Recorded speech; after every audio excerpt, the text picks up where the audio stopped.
ತಿರುವಾಂಕೂರು ನಾಟಕಗಳ ಅಂದರೆ ರೂಪಕಗಳ ಒಂದು ಸಹೃದಯ ಸಮೀಕ್ಷೆಯ 2ನೇ ಕಂತಿನ ಈ ಹೊತ್ತು 2ನೇ ದಿವಸಕ್ಕೆ ಬಂದಿದ್ದೀವಿ.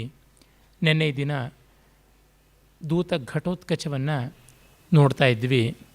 ಕರ್ಣಭಾರ ಮುಗಿದದ್ದಾಯಿತು. ದೂತ ಘಟೋತ್ಕಚದಲ್ಲಿ ಘಟೋತ್ಕಚನ ಪ್ರವೇಶ ಆಗಬೇಕಾಗಿದೆ.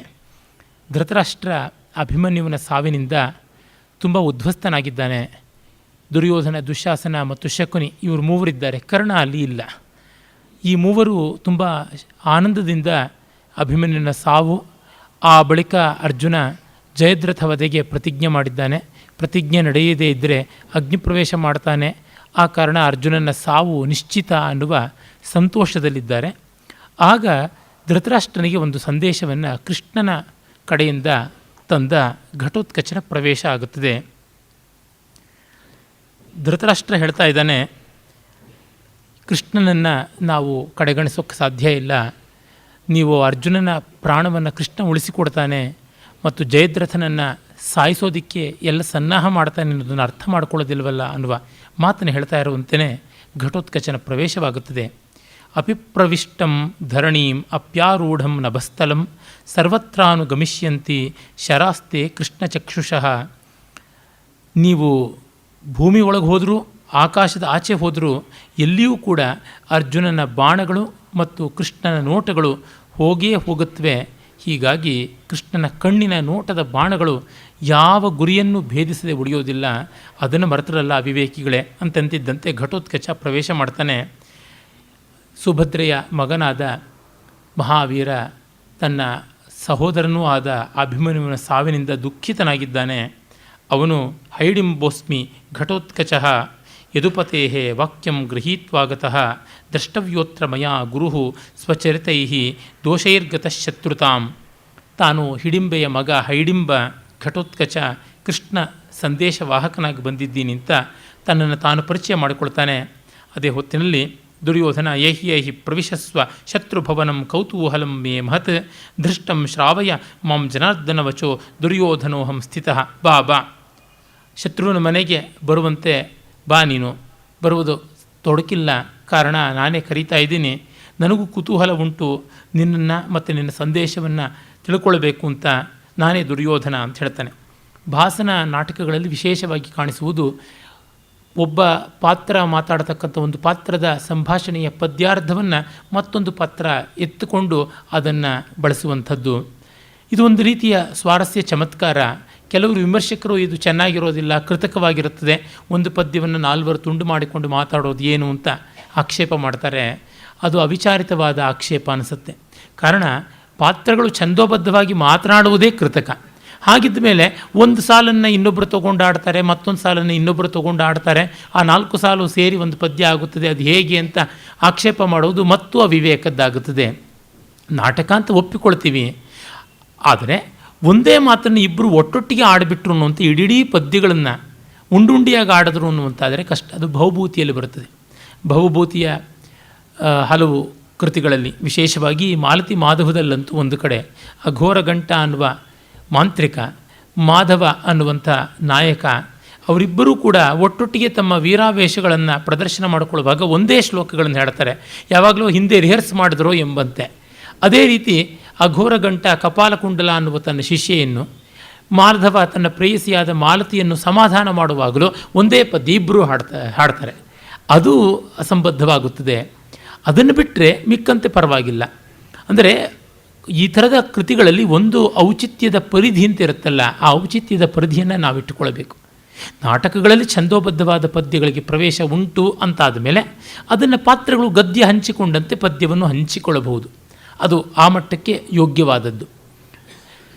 ಈ ನ್ಯಾಯವನ್ನು ಮತ್ತು ಮುಂದುವರೆಸಿಬಿಟ್ಟು ಸಿನಿಮಾದಲ್ಲಿ ನಾಯಕ ನಾಯಕಿಯರಿಬ್ಬರೂ ಕೂಡ ಒಟ್ಟಿಗೆ ಹಾಡಿಕೊಂಡು ಬರ್ತಾರಲ್ಲ, ಅವರು ಹಾಡನ್ನು ಯಾವಾಗ ಪ್ರಾಕ್ಟೀಸ್ ಮಾಡಿದ್ರು, ಮತ್ತು ಆ ಪಲ್ಲವಿಯನ್ನು ಒಬ್ಬರಾದ ಮೇಲೊಬ್ಬರು ಪಲಕ್ತಾರಲ್ಲ, ತಾಳ ರಾಗಗಳನ್ನು ಹೇಗೆ ಅಂತ ಮಾಡಿಕೊಳ್ಳುವ ಅಧಿಕ ಪ್ರಸಂಗಕ್ಕೆ ನಾವು ಹೋಗಬಾರ್ದು. ಆದರೆ ಅಲ್ಲಿ ಸಮಾನ ಧರ್ಮ ಇದೆ ನಾಯಕ ನಾಯಕಿಯರಲ್ಲಿ. ಹಾಗಾಗಿ ಹೃದಯ ಸಂವಾದ ಇರುವುದರಿಂದಲಾದರೂ ಆಯಿತು ಅಂತ. ಇಲ್ಲಿ ಸಂಪೂರ್ಣ ವ್ಯತಿರಿಕ್ತವಾದಂತಹ ಮನೋಧರ್ಮಗಳನ್ನು ಉಳ್ಳ ನಾಯಕ ಪ್ರತಿನಾಯಕರು, ಅವರ ಮಾತುಗಳು ಒಂದೇ ಆಗುವಂಥದ್ದು ಅದು ಒಟ್ಟಿಗೆ ಒಂದೇ ಆಗಿ ಬರುವಂಥದ್ದು ಅದು ಯುಕ್ತವಾಗಿ ಕಾಣೋದಿಲ್ಲ. ನೋಡುಗರಿಗೆ ಒಂದು ವಿಕಾರ ಅಂತ ಅನಿಸುತ್ತೆ. ಸಣ್ಣ ಪುಟ್ಟ ಮಾತುಗಳು ಕಡಿತೀನಿ ಬಡಿತೀನಿ ಅನ್ನೋದು ಏನು ಯಾರು ಅನ್ನುವಂಥದ್ದು ಆ ರೀತಿಯಾದ ಕಸ್ತ್ವಂ ಕೋಹಂ ಇತ್ಯಾದಿ ಆದದ್ದು ಬರಬಹುದು. ಇರಲಿ, ಭಾಸ ಮಾತ್ರ ಈ ಥರದ ಆಕ್ಷೇಪಗಳಿಗೆ ತುತ್ತಾಗುವುದಿಲ್ಲ. ಅವನ ಪದ್ಯ ರಚನೆ, ಸಂವಿಧಾನ ಕೌಶಲ, ಸಂಭಾಷಣದ ಶಾಲೀನತೆ ಎಲ್ಲ ಬಹಳ ಚೆನ್ನಾಗಿರುವಂಥದ್ದೇ.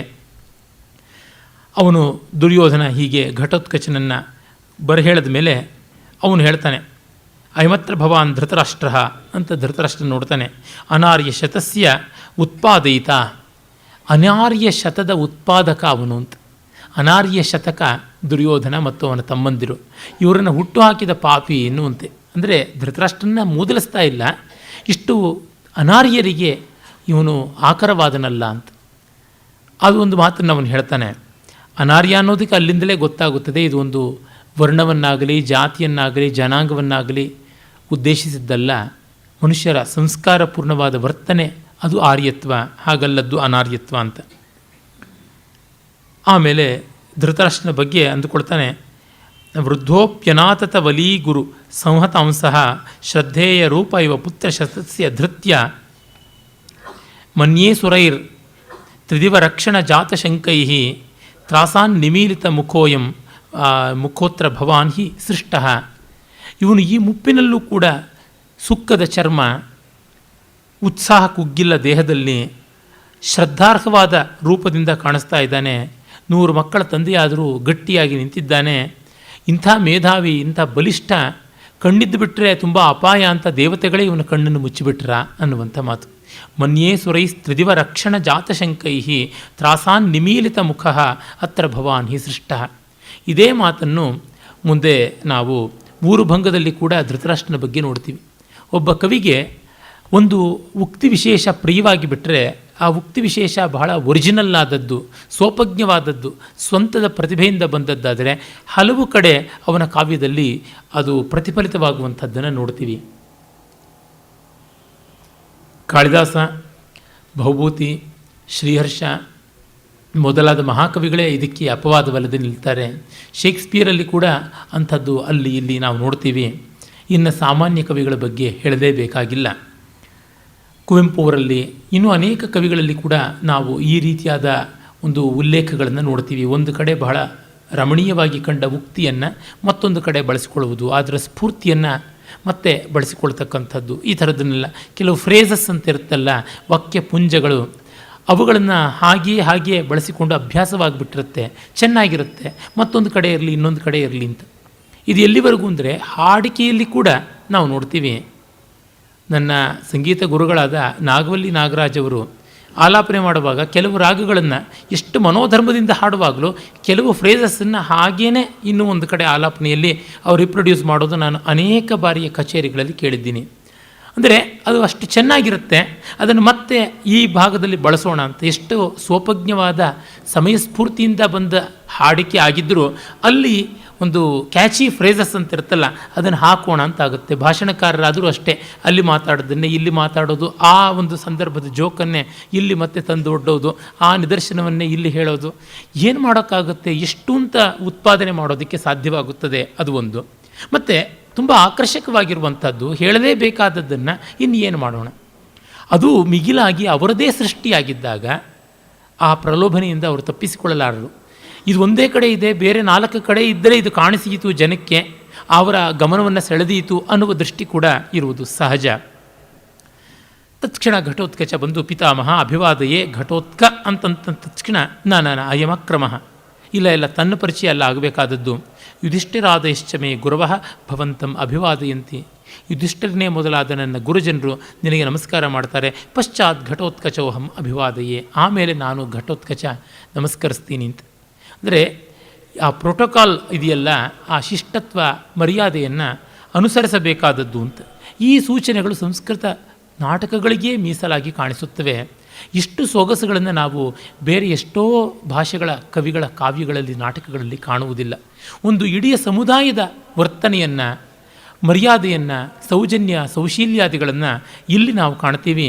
ಆ ದೃಷ್ಟಿಯಿಂದ ಎಷ್ಟು ಯಾರ ಸಂಸ್ಕೃತವನ್ನು ಆಕ್ಷೇಪ ಮಾಡಲಿ, ಏನು ಅದರ ಬಗ್ಗೆ ಉರುಕೊಂಡು ಒದ್ದಾಡಲಿ, ಅದು ಗ್ರೇಪ್ಸ್ ಆರ್ ಸವರ್ ಅಂತ. ಆ ಮುಂಡೆವಕ್ಕೆ ಇದನ್ನು ಅರ್ಥ ಮಾಡುವ ಕಲಿತುಕೊಳ್ಳುವ ಯೋಗ್ಯತೆ ಬರಲಿಲ್ಲ. ಅದಕ್ಕೆ ಹೇಳ್ತಾ ಇವೆಯೇ ಹೊರತು ಇನ್ನೇನೂ ಇಲ್ಲ. ನಾನು ಎಲ್ಲಿಯೂ ಇದನ್ನು ಹೇಳಬಲ್ಲೆ ಅಷ್ಟೇ, ಅದು ಯಾರೇ ಆಗಿರಲಿ. ಕಾರಣ ಈ ಉದಾತ್ತತೆ, ಈ ಗಾಂಭೀರ್ಯ, ಈ ರಸಮಯತೆ ಇವನ್ನು ತೋರಿಸಿ, ಇದಕ್ಕಿಂತ ಪ್ರಾಚೀನವಾದ ಸಾಹಿತ್ಯದಲ್ಲಿ ತೋರಿಸಿ ನೋಡೋಣ ಎಲ್ಲಿದೆ. Best of the rest of the poetry ಅಂತ ಏನಿದೆ ಭಾರತ ದೇಶದಲ್ಲಿ 19ನೇ ಶತಮಾನದ ಪಾಶ್ಚಾತ್ಯ ಸಂಪರ್ಕ ಪೂರ್ವದಲ್ಲಿ ಬಂದದ್ದು, ಅದು ಯಾವುದಕ್ಕೂ ಕೂಡ ತಲೆ ಮೇಲೆ ಹೊಡೆದಂತೆ ಸಂಸ್ಕೃತದಲ್ಲಿ ಪ್ರಾತಿನಿಧಿಕವಾದ ಪ್ರಾಚೀನತರವಾದ ರೂಪವನ್ನು ನಾನು ತೋರಿಸ್ತೀನಿ. ಇದೊಂದು ಆಲ್ ಟೈಮ್ ಚಾಲೆಂಜ್ ನಾನು ಕೊಡ್ತೀನಿ ಯಾರಿಗೂ ಕೂಡ.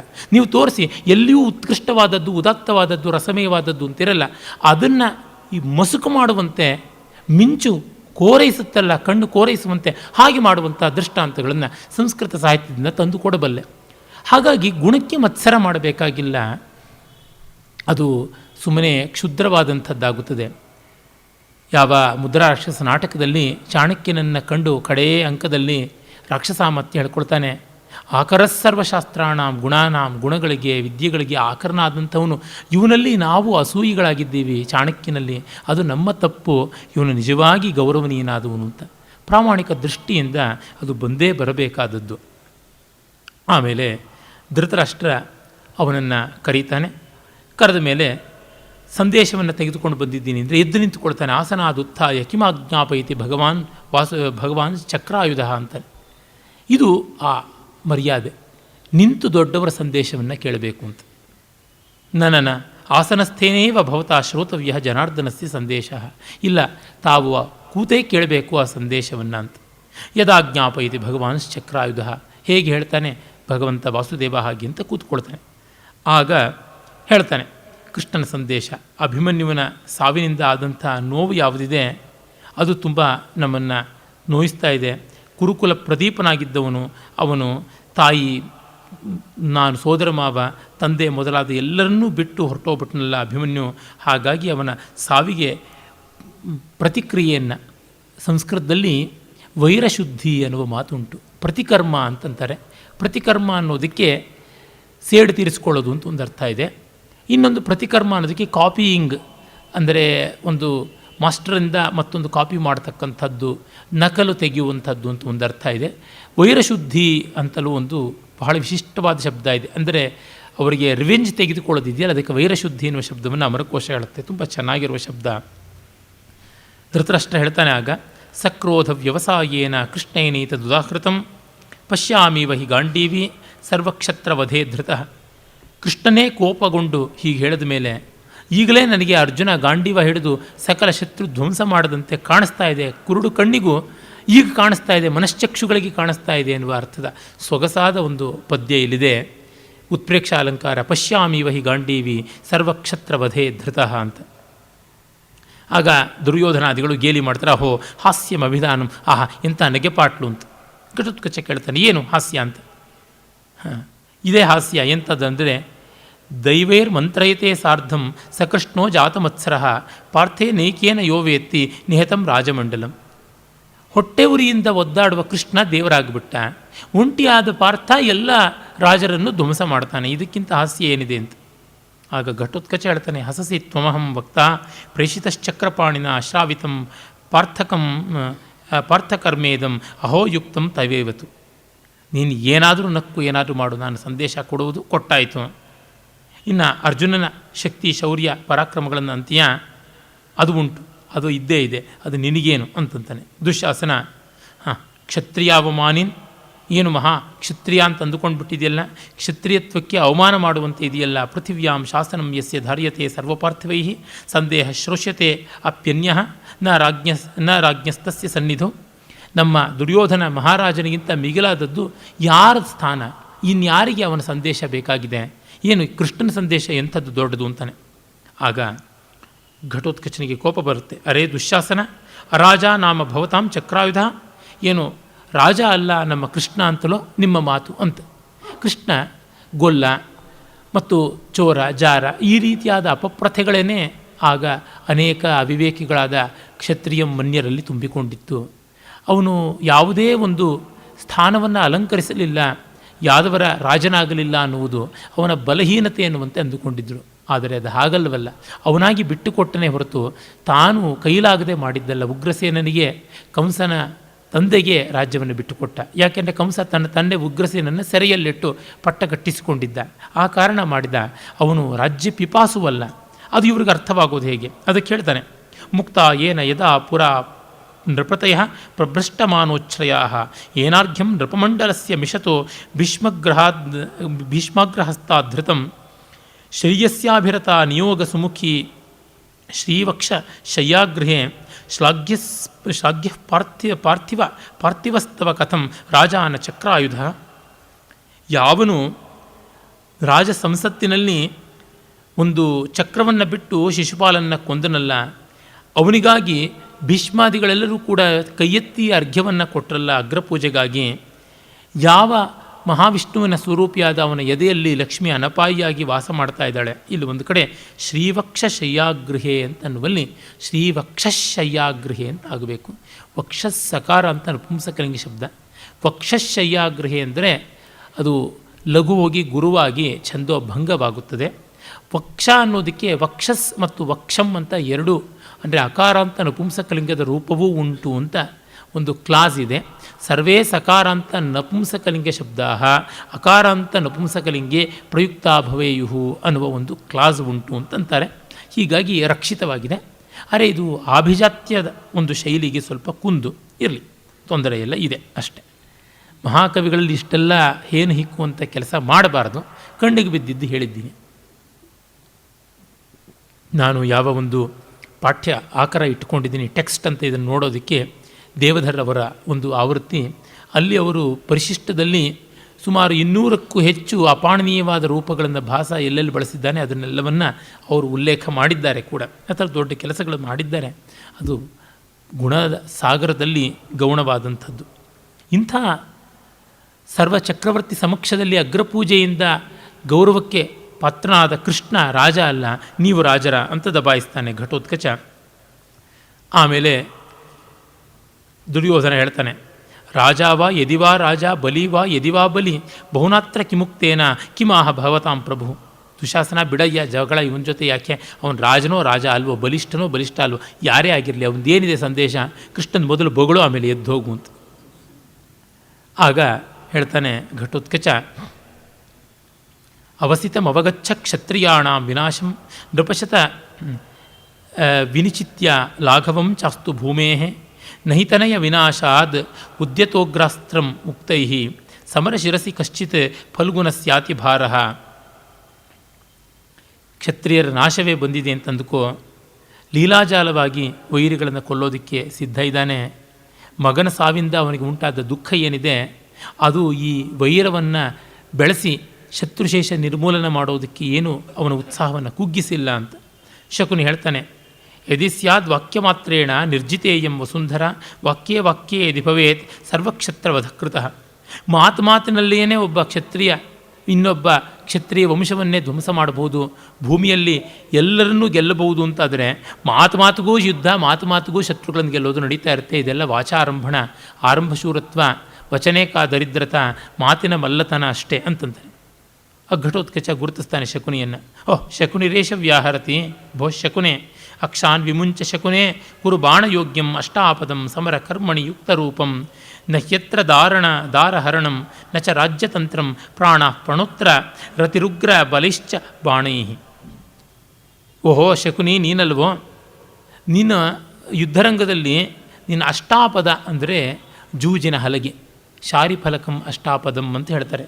ಆ ಶಾರಿಫಲಕ ಅಂದರೆ ಡೈಸ್ ಬೋರ್ಡ್ ಅಂತೀವಲ್ಲ, ಆ ಜೂಜಿನ ಹಲಗೆಯನ್ನು ನೀನು ಯೋಗ್ಯವಾದ ರೀತಿಯಲ್ಲಿ ಯುದ್ಧದಲ್ಲಿ ಹರಡು, ಪಗಡೆ ಹಾಸನ್ನು ಹರಡು. ನೀನು ಈ ಮೋಸದ ಜೂಜಿಂದ ಹೆಣ್ಣು ಹೊನ್ನು ನೆಲವನ್ನೆಲ್ಲ ದುರ್ವ್ಯವಸ್ಥೆಯಿಂದ ಕೂಟತಂತ್ರದಿಂದ ಅಪಹರಣ ಮಾಡಿದಂತೆ ಅಲ್ಲ, ಈ ಒಂದು ಯುದ್ಧದಲ್ಲಿ ಪ್ರಾಣವನ್ನೇ ಪಣವಾಗಿಟ್ಟು ಮಾಡಬೇಕಾದದ್ದು, ಇಲ್ಲಿ ಬಳಸಬೇಕಾದದ್ದು ದಾಳ ಅಲ್ಲ ಬಾಣ ಅಂತಂತಾನೆ ದುರ್ಯೋಧನ.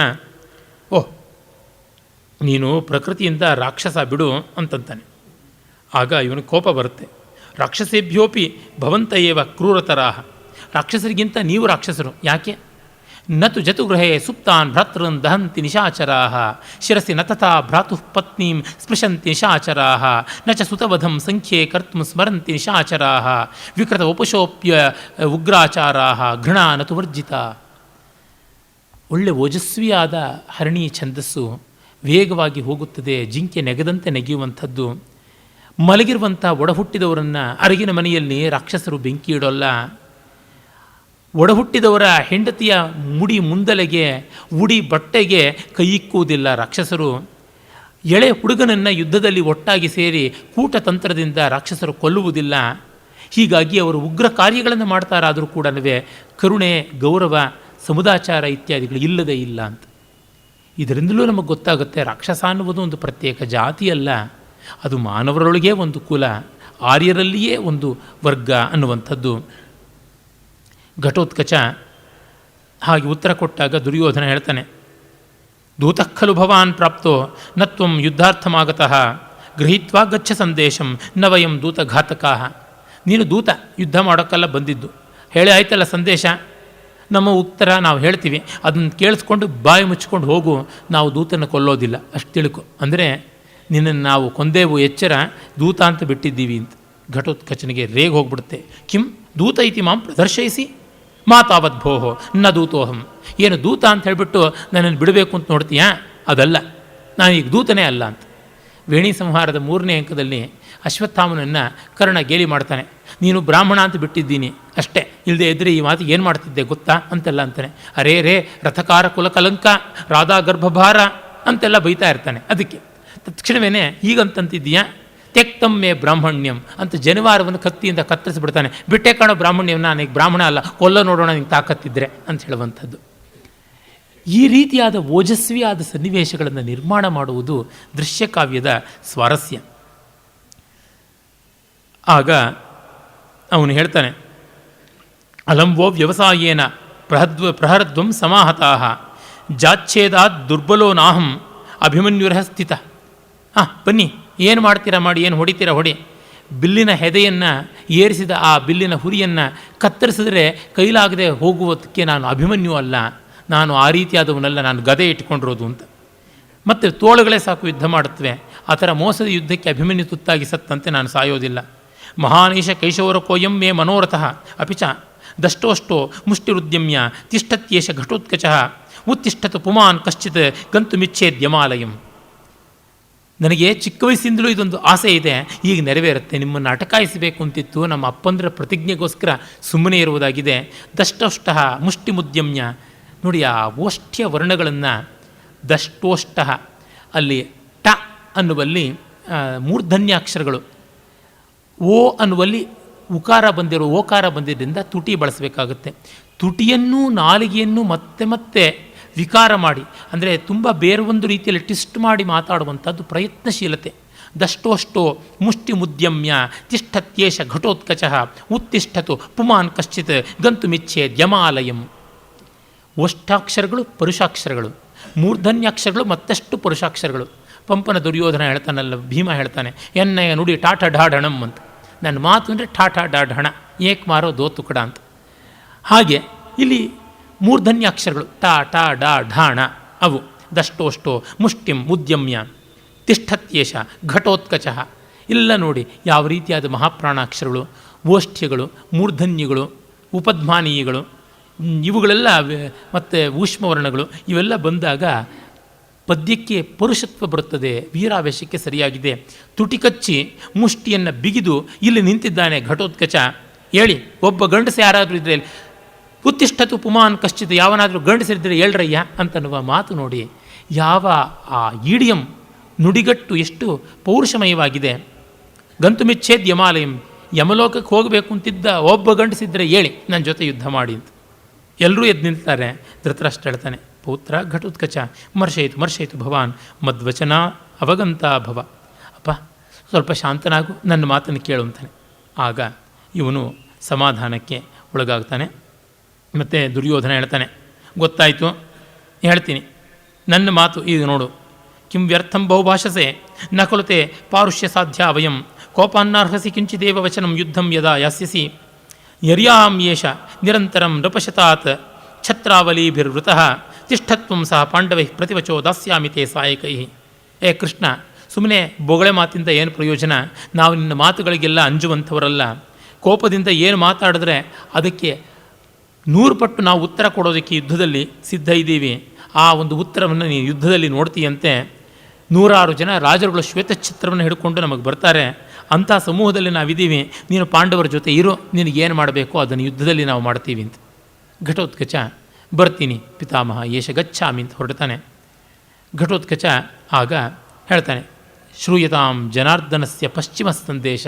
ಕೃಷ್ಣನ ಕೊನೆಯ ಮಾತು ಕೇಳಿ, ಧರ್ಮಂ ಸಮಾಚರ ಕುರು ಸ್ವಜನವ್ಯಪೇಕ್ಷಾಂ ಯತ್ಕಾಂಕ್ಷಿತಂ ಮನಸಿ ಸರ್ವಂ ಇಹಾನುತಿಷ್ಠ ಜಾತ್ಯೋಪದೇಶ ಇವ ಪಾಂಡವ ರೂಪಧಾರಿ ಸೂರ್ಯಾಂಶುಭಿ ಸಮಮುಪೈಷ್ಯತಿ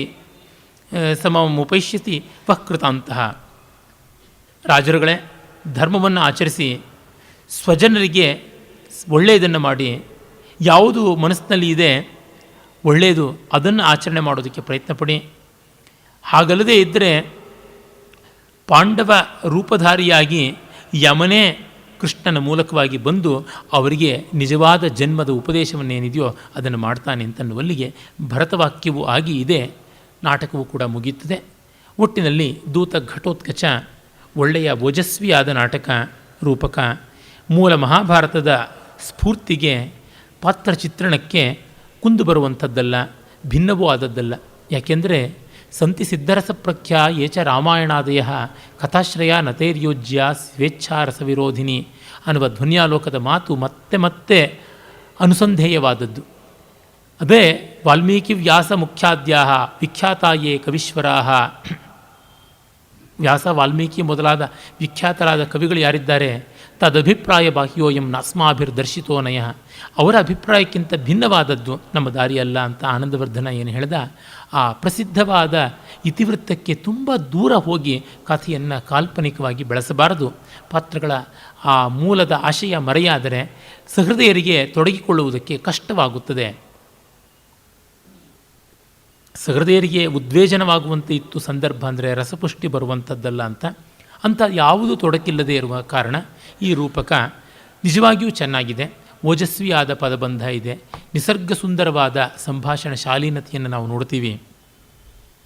ನಿನ್ನೆ ದಿವಸ ನಾನು ಭಾಸನ ಒಂದು ಪೂರ್ವರಂಗ ಇತ್ಯಾದಿಗಳ ವಿಧಿಯನ್ನೆಲ್ಲ ಹೇಳ್ತಾ ಒಂದು ಹಂತದಲ್ಲಿ ಆ ಸಂಕ್ಷೇಪ ಪ್ರಿಯತೆ ನಮಗೆ ಸ್ವಲ್ಪ ಕಸಿವಿಸಿಯನ್ನು ಉಂಟು ಮಾಡುತ್ತದೆ ಅಂತಂದಿದ್ದೆ.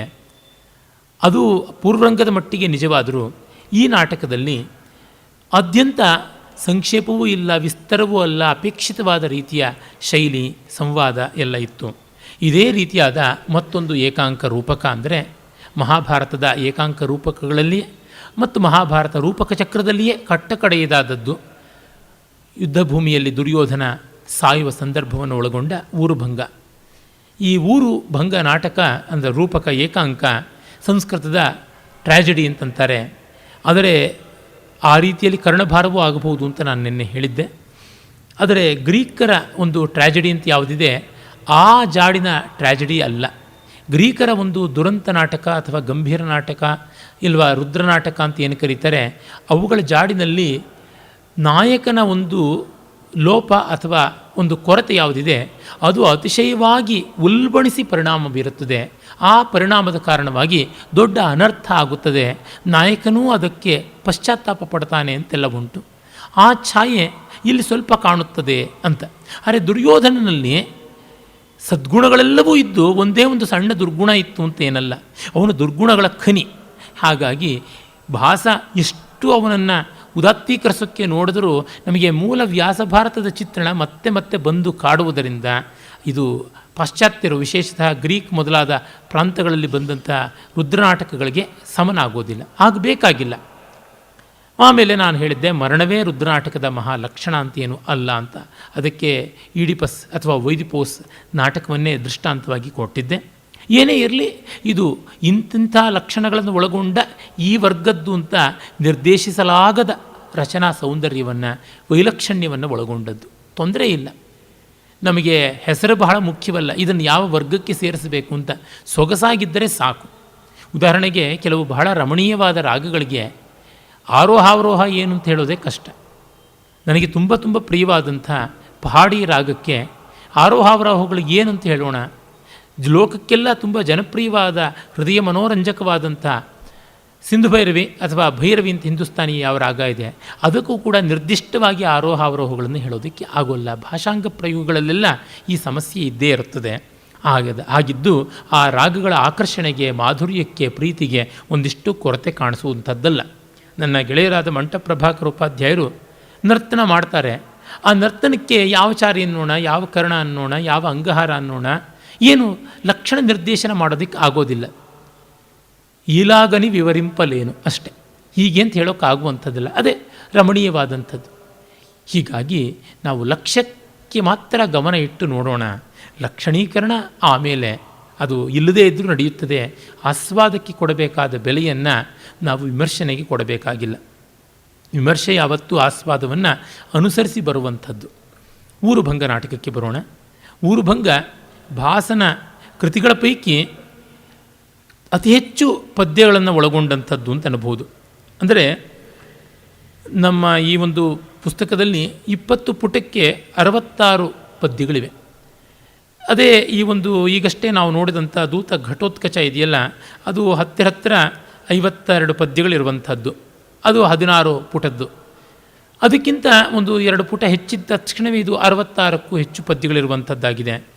ಪದ್ಯ ಸಂಖ್ಯೆ ಹೆಚ್ಚು ಕಡಿಮೆ ಅನ್ನೋದಕ್ಕಿಂತ ಅಲ್ಲಿರುವ ಸ್ವಾರಸ್ಯ ಎಷ್ಟು ಚೆನ್ನಾಗಿರುವಂಥದ್ದು ಅನ್ನೋದನ್ನು ನಾವು ನೋಡಬೇಕು. ಇಡೀ 6 ಅಂಕದ ಸ್ವಪ್ನವಾಸವದತ್ತ ನಾಟಕ 57 ಪದ್ಯಗಳನ್ನು ಒಳಗೊಂಡದ್ದು. ಊರುಭಂಗಕ್ಕಿಂತ ಕಡಿಮೆ ಸಂಖ್ಯೆಯ ಪದ್ಯ, ಇದು ಒಂದೇ ಅಂಕದ್ದು. ಆದರೆ ಫಂಕ್ಷನಲ್ ಆಗಿವೆ. ಸ್ವಪ್ನವಾಸವದತ್ತದಲ್ಲಿ ಇನ್ನೂ ಒಂದಷ್ಟು ಪದ್ಯಗಳಿರ್ಬೋದಾಗಿತ್ತು. ಕಡಿಮೆ ಅಂದರೆ ಇನ್ನೊಂದು 100-120 ಪದ್ಯಗಳನ್ನು ಹಾಕ್ಬೋದಾಗಿತ್ತು. ನಾನೇ ಬೇಕಾದರೆ ಭಾಸನಿಗೆ ಸಪ್ಲಿಮೆಂಟ್ ಮಾಡಿಕೊಡ್ತೀನಿ, ಎಲ್ಲೆಲ್ಲೆಲ್ಲ ಪದ್ಯಗಳನ್ನು ಹಾಕ್ಬೋದು, ಯಾವ್ಯಾವ ಸಂದರ್ಭಗಳಲ್ಲಿ ಮಾತನ್ನು ಬೆಳೆಸಬಹುದು ಅಂತ. ಕವಿ ಅಷ್ಟು ಸಂಕ್ಷೇಪ ರುಚಿ ಆಗಿಬಿಟ್ಟ, ಏನು ಮಾಡೋಣ. ಆದರೆ ಇಲ್ಲಿ ಹಾಗಲ್ಲ. ಊರುಭಂಗ ಒಂದು ಸುಗ್ರಾಸ ಭೋಜನ. ನನಗೆ ಭಾಸ ರಚಿತ ಅಂತ ಪ್ರಸಿದ್ಧಿ ಇರುವ ಈ ರಾಮಾಯಣ ಮಹಾಭಾರತವನ್ನು ಆಧರಿಸಿದ ರೂಪಕಗಳ ಪೈಕಿ ಅತ್ಯಂತ ಪ್ರಿಯವಾದ ರೂಪಕ ಕಾವ್ಯ ದೃಷ್ಟಿಯಿಂದ ಅಂದರೆ ಊರುಭಂಗ. ಹಾಗೆ ಅವನ ಮಿಕ್ಕ ಎಲ್ಲ ರೂಪಕಗಳನ್ನು ತೆಗೆದುಕೊಂಡರೆ ರಸಭಾವ ದೃಷ್ಟಿಯಿಂದ ಸ್ವಪ್ನವಾಸವದತ್ತ ನಿರ್ವಿವಾದವಾಗಿ ಶ್ರೇಷ್ಠವಾದದ್ದು. ಆದರೆ ಪದ್ಯಗಳ ಶಿಲ್ಪ ಸೌಂದರ್ಯದಿಂದ, ಕಾವ್ಯ ಕಮನೀಯತೆಯಿಂದ ಅತ್ಯಂತ ರಮಣೀಯ ಅಂತಂದರೆ ಅವಿಮಾರಕ. ಅದನ್ನು ನಾವು ಕಡೆಯಲ್ಲಿ ನೋಡೋಣ. ಈಗ ಊರುಭಂಗಕ್ಕೆ ಬರೋಣ. ಭಾಸ ತನ್ನ ಕೃತಿಗಳಿಗೆ ಹೆಸರು ಕೊಡೋದ್ರೊಳಗೆ ಬಹಳ ವಿಶಿಷ್ಟತೆಯನ್ನು ಪಾಲಿಸ್ತಾನೆ ಅಂತ ಕಂಡಿದ್ದೀವಿ. ನಾನು ಮೊದಲ ಕಂತಿನ ಮೊದಲನೇ ದಿವಸದಲ್ಲಿಯೇ ಹೇಳಿದ್ದೆ, ಕುಂತಕ ಯಾವುದನ್ನು ಅಭಿಧಾನ ವಕ್ರೋಕ್ತಿ ಅಂತ ಹೆಸರಿಡೋದ್ರೊಳಗೂ ವಕ್ರತೆ ಬೇಕು ಅಂತಂತಾನೆ. ಸುಮ್ಮನೆ ಮಾಲತಿ ಮಾಧವ ಅಂತ, ಮಾಲವಿಕಾಗ್ನಿಮಿತ್ರ ಅಂತ ಹೆಸರಿಡದೆ, ಅಥವಾ ಉತ್ತರ ರಾಮಚರಿತ ಅಂತೆಲ್ಲ ಇಡದೆ, ಅಭಿಜ್ಞಾನ ಶಾಕುಂತಲ, ಮುದ್ರಾ ರಾಕ್ಷಸ, ಸ್ವಪ್ನವಾಸವದತ್ತ, ಪ್ರತಿಮಾ ನಾಟಕ, ಕರ್ಣಭಾರ, ಈ ರೀತಿಯಾದ ಅಭಿನವವಾದ ಧ್ವನಿಗರ್ಭಿತವಾದ ಹೆಸರುಗಳನ್ನು ಇಡ್ತಾನೆ. ಊರುಭಂಗ ಅನ್ನೋದಕ್ಕೂ ಹಾಗೆ ದುರ್ಯೋಧನನ ತೊಡೆ ಮುರಿಯಲ್ಪಟ್ಟಂಥದ್ದಲ್ವ ಅದು ಊರುಭಂಗ ಅನ್ನುವ ಅರ್ಥದಲ್ಲಿ ಬಹಳ ಸೊಗಸಾದ ನಾಟಕ. ಸೂತ್ರಧಾರ ಇಲ್ಲಿ ನಿನ್ನೆಯೇ ಹೇಳಿದಂತೆ ಅತ್ಯಂತ ಉತ್ಕೃಷ್ಟವಾದ ಮಂಗಳ ಪದ್ಯವನ್ನು ಹೇಳ್ತಾನೆ. ಭೀಷ್ಮದ್ರೋಣ ತಟಾಂ ಜಯದ್ರಥ ಜಲಾಂ ಗಾಂಧಾರ ರಾಜಹೃದಾಂ ಕರ್ಣದ್ರೌಣಿ ಕೃಪೋರ್ಮಿ ನಕ್ರ ಮಕರಾಂ ದುರ್ಯೋಧನ ಸ್ರೋತಸಂ ತೀರ್ಣ ಶತ್ರುನದೀಂ ಶರಾಸಿ ಸಿಕತಾಂ ಯೇನ ಪ್ಲವೇನ ಅರ್ಜುನ ಶತ್ರುಣಾಂ ತರಣೇಶು ವಸ್ಸ ಭಗವಾನ್ ಅಸ್ತು ಪ್ಲವಃ ಕೇಶವ.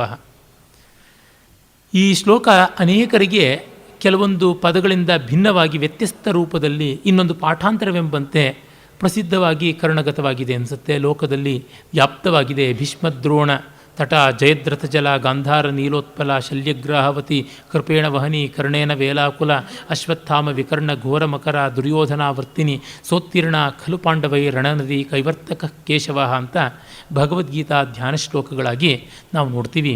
ಈ ಶ್ಲೋಕಗಳು ರಚನೆಯಾಗಿದ್ದು ಶ್ರೀಧರ ಸ್ವಾಮಿಗಳಿಂದ. ಶ್ರೀಧರ ಸ್ವಾಮಿಗಳಂದರೆ ವರದಹಳ್ಳಿಯ ಶ್ರೀಧರ ಸ್ವಾಮಿಗಳು ಅಲ್ಲ. ಶ್ರೀಧರ ಸ್ವಾಮಿಗಳು, ಶ್ರೀಧರ ಯತಿಗಳು ಅಂತ ಒಬ್ಬರಿದ್ದರು ಅದ್ವೈತ ಪರಂಪರೆಯಲ್ಲಿ. ಪ್ರಾಯಶಃ ಅವರ ಕಾಲ 16ನೇ ಶತಮಾನ ಇದ್ದಿರಬೇಕು, 16-17ನೇ ಶತಮಾನ, 15ನೇ ಶತಮಾನದ ಆಸುಪಾಸು, ನಿರ್ದಿಷ್ಟವಾಗಿ ನಮಗೆ ಗೊತ್ತಿಲ್ಲ. ಅವರು ಭಾಗವತಕ್ಕೆ ಒಳ್ಳೆಯ ವ್ಯಾಖ್ಯಾನವನ್ನು ಬರೆದಿದ್ದಾರೆ. ಶಂಕರ ಭಾಷ್ಯ ಇರುವಂಥ ಭಗವದ್ಗೀತೆಗೆ ಒಂದು ವಿಸ್ತೃತವಾದ ರಮಣೀಯ ವ್ಯಾಖ್ಯಾನ ಬರೆದಿದ್ದಾರೆ. ಅವರ ಭಗವದ್ಗೀತಾ ವ್ಯಾಖ್ಯಾನದ ಆದಿಯ ಮಾಂಗಲಿಕ ಪದ್ಯಗಳಲ್ಲಿ ಇದು ಒಂದು ಭೀಷ್ಮದ್ರೋಣ ತಟ ಇತ್ಯಾದಿಯಾದದ್ದು ಅಂತ ಕೆಲವು ಪಾಠಗಳಲ್ಲಿ ಸಿಗುತ್ತೆ. ಆದರೆ ಅದಕ್ಕೆ ಮೂಲ ಇದು ಭಾಸನದು ಅಂತಂತಾರೆ. ಇಲ್ಲ ಅದರಿಂದ ಇದು ಬಂತು ಅಂತ ಹೀಗೆಲ್ಲ ದೊಡ್ಡ ಚರ್ಚೆ ಬೆಳೆದಿದೆ. ಅದು ಹೇಗೆ ಇರಲಿ, ಈ ಪದ್ಯ ತುಂಬ ಚೆನ್ನಾಗಿದೆ. ಇಡೀ ಪದ್ಯವೇ ಒಂದು ಸಾವಯವ ರೂಪಕಾಲಂಕಾರ. ಭೀಷ್ಮ ದ್ರೋಣ ಇಬ್ಬರು ಎರಡು ದಡಗಳು. ಜಯದ್ರಥನೇ ಪ್ರವಾಹ, ಗಾಂಧಾರ ರಾಜನಾದ ಶಕುನಿಯೇ ಮಡು, ಕರ್ಣ, ಅಶ್ವತ್ಥಾಮ, ಕೃಪ ಮೊದಲಾದವರು ಅಲೆ, ಮೊಸಳೆ ಮತ್ತು ಶಿಂಶುಮಾರ, ಅಲಿಗೇಟರ್ ಅಂತಾರಲ್ಲ ಆ ಜಾತಿಯ ಒಂದು ಭಯಾನಕ ಜಲಜೀವಿ. ದುರ್ಯೋಧನ ಆ ಪ್ರವಾಹದ ವೇಗ. ಇಂಥ ಶತ್ರು ನದಿಯನ್ನು ಬಾಣಗಳು, ಖಡ್ಗಗಳು ಮೊದಲಾದ ಆಯುಧಗಳೆಂಬ ಮರಳಿನ ದಿಣ್ಣೆಯಿಂದ ಕೂಡಿರೋದನ್ನು ಒಂದು ತೆಪ್ಪದ ಮೂಲಕವಾಗಿ ದಾಟುವಂತೆ ಅರ್ಜುನ ದಾಟದ. ಅಲ್ಲಿ ದಾಟುವುದಕ್ಕೆ ಕಾರಣನಾದವನು ಅಂಬಿಗ, ಕೃಷ್ಣ, ಭಗವಾನ್ ಪ್ಲವಃ ಕೈವರ್ತಕ ಅಥವಾ ಭಗವಾನ್ ಅಸ್ತು ಪ್ಲವಃ ಕೇಶವ, ವಿಷ್ಣುವೇ ಕೃಷ್ಣನೇ ಅಲ್ಲಿ ತೆಪ್ಪ. ಈ ಕೃಷ್ಣನ ತೆಪ್ಪದ ಮೂಲಕವಾಗಿ ಅರ್ಜುನ ಸಾರಥಿಯಾದ ಕೃಷ್ಣನ ಮೂಲಕ ತಾನು ವಿಜಯಕ್ಕೆ ದಾಪಿಟ್ಟ ಅನ್ನುವುದು ಪದ್ಯದ ತಾತ್ಪರ್ಯ. ಸ್ವಲ್ಪ ಮಟ್ಟಿಗೆ ಶ್ಲೇಷವೂ ಕೂಡ ಇಲ್ಲಿದೆ ಅಂತ ಗೊತ್ತಾಗುತ್ತದೆ. ಭೀಷ್ಮದ್ರೋಣ ತಟ ಅಂತಂದರೆ ಭೀಷ್ಮ ಭಯಾನಕವಾದ, ದ್ರೋಣ ಅಂತನ್ನೋದಕ್ಕೆ ಎಲ್ಲವನ್ನು ತುಂಬಿಕೊಳ್ಳುವಂತಹ, ಕಡಿದಾದ ಅನ್ನುವ ಅರ್ಥವೂ ಇದೆ. ಆ ರೀತಿಯಾದ ಎತ್ತರದ ದಡವನ್ನು ಹೊಂದಿರುವಂಥದ್ದು. ಜಯದ್ರಥ ಜಲಾಂ, ಗೆಲ್ಲಬಲ್ಲ ರಥದ ವೇಗವುಳ್ಳಂಥ ನೀರಿಂದ ಕೂಡಿರತಕ್ಕಂಥದ್ದು ಅಂತ ಹೀಗೂ ವ್ಯಾಖ್ಯಾನ ಮಾಡಿದ್ದಾರೆ. ಆದರೆ ಎಲ್ಲಕ್ಕೂ ಅನ್ವಯ ಮಾಡೋಕ್ಕಾಗೋಲ್ಲ, ಹಾಗಾಗಿ ಅಲ್ಲಿಗೆ ಬಿಡಬೇಕು. ಅದು ಶ್ಲಿಷ್ಟ ರೂಪಕವಲ್ಲ, ಕೇವಲ ರೂಪಕಾಲಂಕಾರ, ಆದರೆ ಸಾವಯವ ರೂಪಕಾಲಂಕಾರ. ಇಡೀ ಪದ್ಯ ಒಂದು ನದಿಯ ದಾಟುವಿಕೆ, ಭಯಂಕರವಾದ, ನಕ್ರಾಕುಲವಾದ, ಊರ್ಮಿ ಬಹುಲವಾದ, ಪ್ರವಾಹ ದುರ್ದಮ್ಯವಾದ ನದಿಯನ್ನು ದಾಟುವ ಪ್ರಯತ್ನ. ಅಲ್ಲಿ ಕೈವರ್ತಕ ಮತ್ತು ಕೈವರ್ತಕ ಅಂತಂದರೆ ದೋಣಿ ದಾಟಿಸುವ ಅಂಬಿಗ, ಪ್ಲವ ಅಂತಂದರೆ ತೆಪ್ಪ, ಅದೆಲ್ಲವೂ ಕೃಷ್ಣನೇ ಆಗಿದ್ದಾನೆ ಅನ್ನುವ ಕೃಷ್ಣನ ಪ್ರಶಂಸೆ. ಎಂದಿನಂತೆ ಭಾಸನ ವಿಷ್ಣು ಭಕ್ತಿ ಪಾರಮ್ಯ ಇಲ್ಲಿ ಕಾಣಿಸುತ್ತೆ. ಸೂತ್ರಧಾರ ಎಂದಿನಂತೆ ಸಂಕ್ಷೇಪವಾಗಿ ಏನೋ ನಾನು ವಿಜ್ಞಾಪನೆ ಮಾಡುವಷ್ಟರೊಳಗೆ ಗಲಾಟೆ ಆಯಿತು ಅಂತ ಹೋಗ್ತಾನೆ. ಅದು ಮತ್ತೆ ಹೇಳಬೇಕಾಗಿಲ್ಲ, ಚರ್ವಣವಾದದ್ದು. ಹೇಳಿದ್ರೆ ಇನ್ನಷ್ಟು ಭಾಸನಿಗೆ ಬೈಗಳಾಗುತ್ತೆ. ಮುಂದೆ ಹೋಗೋಣ. ಪಾರಿಪಾರ್ಶ್ವಕ ಅವನು ಬರ್ತಾನೆ. ಅದು ಒಂದು ಸಣ್ಣ ವ್ಯತ್ಯಾಸ ಉಂಟು. ಹೇಳ್ತಾನೆ, ಏನು ಗೊತ್ತಾಯ್ತ ಶಬ್ದ ಅಂತಂದರೆ, ಸ್ವರ್ಗಾರ್ಥ ಮಾಹವ ಮುಖೋದ್ಯತ ಗಾತ್ರ ಹೋಮ ನಾರಾಚ ತೋಮರ ಶತೈರ್ ವಿಷಮೀಕೃತಾಂಗಾ ಮತ್ತದ್ವಿಪೇಂದ್ರ ದಶನೋ ಲಿಖಿತೈ ಶರೀರೈ ಅನ್ಯೋನ್ಯ ವೀರ್ಯ ನಿಕಷಾ ಪುರುಷ ಭ್ರಮಂತಿ. ಸೂತ್ರಧಾರನ ಅನುಚರನಾಗಿ ಸಹಾಯಕನಾಗಿರುವ ಪಾರಿಪಾರ್ಶ್ವಕ, ಪರಿಪಾರ್ಶ್ವ ತತ್ಸಂಬಂಧಿ ಪಾರಿಪಾರ್ಶ್ವಕ ಅಂತ ಅವನು ಹೇಳ್ತಾನೆ. ಸ್ವರ್ಗಕ್ಕಾಗಿ ಯುದ್ಧ ಮಾಡ್ತಾ ಇದ್ದಾರೆ, ದೇಹವನ್ನೇ ಹೋಮ ಮಾಡ್ತಾ ಇದ್ದಾರೆ. ನಾರಾಚ, ತೋಮರ. ನಾರಾಚ ಅಂದರೆ ಲೋಹದ ಬಾಣ, ತೋಮರ ಅಂತಂದರೆ ಮೊನಕೆಯಂಥ ಒಂದು ಆಯುಧ. ಇವುಗಳೆಲ್ಲದರಿಂದಲೂ ಕೂಡ ಒಬ್ಬರನ್ನೊಬ್ಬರು ಘಾತಿಸಿಕೊಂಡು ಜರ್ಜರಿತರಾಗಿದ್ದಾರೆ. ಮತ್ತು ಆನೆಗಳ ಮೇಲೆ ಯುದ್ಧ ಮಾಡುವ ಬಲವುಳ್ಳವರು, ಆನೆಗಳ ದಂತದಿಂದ ಸೀಳಲ್ಪಟ್ಟು ಗುರುತು ಮಾಡಲ್ಪಟ್ಟ ಎದೆಯನ್ನು ಉಳ್ಳಂಥವರು. ಪರಸ್ಪರ ಅವನ ಶೌರ್ಯ ಪರೀಕ್ಷೆಗೆ ನಾನು ಹೊರೆಗಲ್ಲು, ನನ್ನ ಶೌರ್ಯ ಪರೀಕ್ಷೆಗೆ ಅವನು ಹೊರೆಗಲ್ಲು ಅನ್ನುವಂತೆ ಅನ್ಯೋನ್ಯ ವೀರ್ಯ ನಿಕಷಾಹ ಪುರುಷ ಭ್ರಮಂತಿ. ಯುದ್ಧ ಭೂಮಿಯಲ್ಲಿ ಹೀಗಿದ್ದಾರೆ ಅಂತ. ಅದು ಏನು ಅಂತಂದರೆ, ಇದು ಈ ಶಬ್ದ ಕೇಳಿಸ್ತಾ ಇರುವಂಥದ್ದು ಕುರುಭೂಮಿಯಿಂದ 18 ದಿವಸಗಳ ಯುದ್ಧದ ಕಟ್ಟಕಡೆಯ ಹಂತಕ್ಕೆ ಬಂದಿದ್ದೀವಿ. ಏತದೃಣಂ ಹತ ಗಜಾಶ್ವ ನರೇಂದ್ರ ಯೌಧಂ ಸಂಕೀರ್ಣ ಲೇಖ್ಯಮಿವ ಚಿತ್ರಪಟಂ ಪ್ರವಿದ್ಧಂ ಯುದ್ಧೇ ವೃಕೋದರ ಸುಯೋಧನಯೋ ಪ್ರವೃತ್ತೆ ಯೌಧ ನರೇಂದ್ರ ನಿಧನೈಕ ಗೃಹಂ ಪ್ರವಿಷ್ಟಾ. ಇದು ಸತ್ತ ಆನೆ, ಕುದುರೆ, ಸೈನಿಕರು ಮೊದಲಾದವುಗಳಿಂದ ಒಂದು ಭಯಾನಕವಾದ ಚಿತ್ರಪಟದಂತೆ ಸಂಕೀರ್ಣವಾಗಿದೆ ಅಂತ. ಮಾಡರ್ನ್ ಪೇಂಟಿಂಗ್ನ ಕ್ಯಾನ್ವಾಸ್ ಇದ್ದಂತೆ ಇದೆ ಅಂತ ಹೇಳ್ಬೋದು. ಹೀಗಿರುವ ಯುದ್ಧ ಭೀಮ ಮತ್ತು ದುರ್ಯೋಧನರ ನಡುವೆ ಸಾಗಲಿದೆ. ಅದನ್ನು ನೋಡೋದಕ್ಕೂ ಈಗ ಯಾರೂ ಇಲ್ಲ. ನರೇಂದ್ರ ನಿಧನೈಕ ಗೃಹಂ ಪ್ರವಿಷ್ಟಾ, ಯೋಧರೆಲ್ಲರೂ ಸಾವಿನ ಮನೆಯಾದ ಈ ಯುದ್ಧರಂಗಕ್ಕೆ ಬಂದಿದ್ದಾರೆ, ಎಷ್ಟೋ ಜನ ಸತ್ತಿದ್ದಾರೆ ಕೂಡ ಅಂತ. ನೇರ ಅಲ್ಲಿಂದ 3 ಜನ ಭಟರು ಯುದ್ಧದ ವರ್ಣನೆಯನ್ನು ಮಾಡ್ತಾರೆ. ಅಲ್ಲಿಗೆ ನಾವು ಬರ್ತೀವಿ. ಸುಮಾರು ಒಂದು ಹತ್ತಿರ ಯುದ್ಧದ ವರ್ಣನೆ, ಆಮೇಲೆ ದುರ್ಯೋಧನನ ತೊಡೆ ಮುರಿಯುವಿಕೆಯವರೆಗೆ ಹತ್ತಿರ ಸುಮಾರು ಒಂದು 20 ಪದ್ಯಗಳನ್ನು ಇವರು ತಮ್ಮ ವರ್ಣನೆಯ ಮೂಲಕವೇ ತುಂಬಿಸಿಕೊಡ್ತಾರೆ. ರಂಗಸ್ಥಳದ ಮೇಲೆ ಯುದ್ಧ ಬರಬಾರದು ಅನ್ನುವ ಒಂದು ಶಾಸ್ತ್ರವನ್ನು ಪಾಲಿಸುವಂತೆ ಆಗಿದೆ ಇಲ್ಲಿ. ಆದರೆ ನಾನು ಮೊದಲೇ ಹೇಳಿದಂತೆ ನಾಟ್ಯಶಾಸ್ತ್ರದ ಪದ್ಧತಿಯಲ್ಲಿ ಹಾಗೇನೂ ಇಲ್ಲ.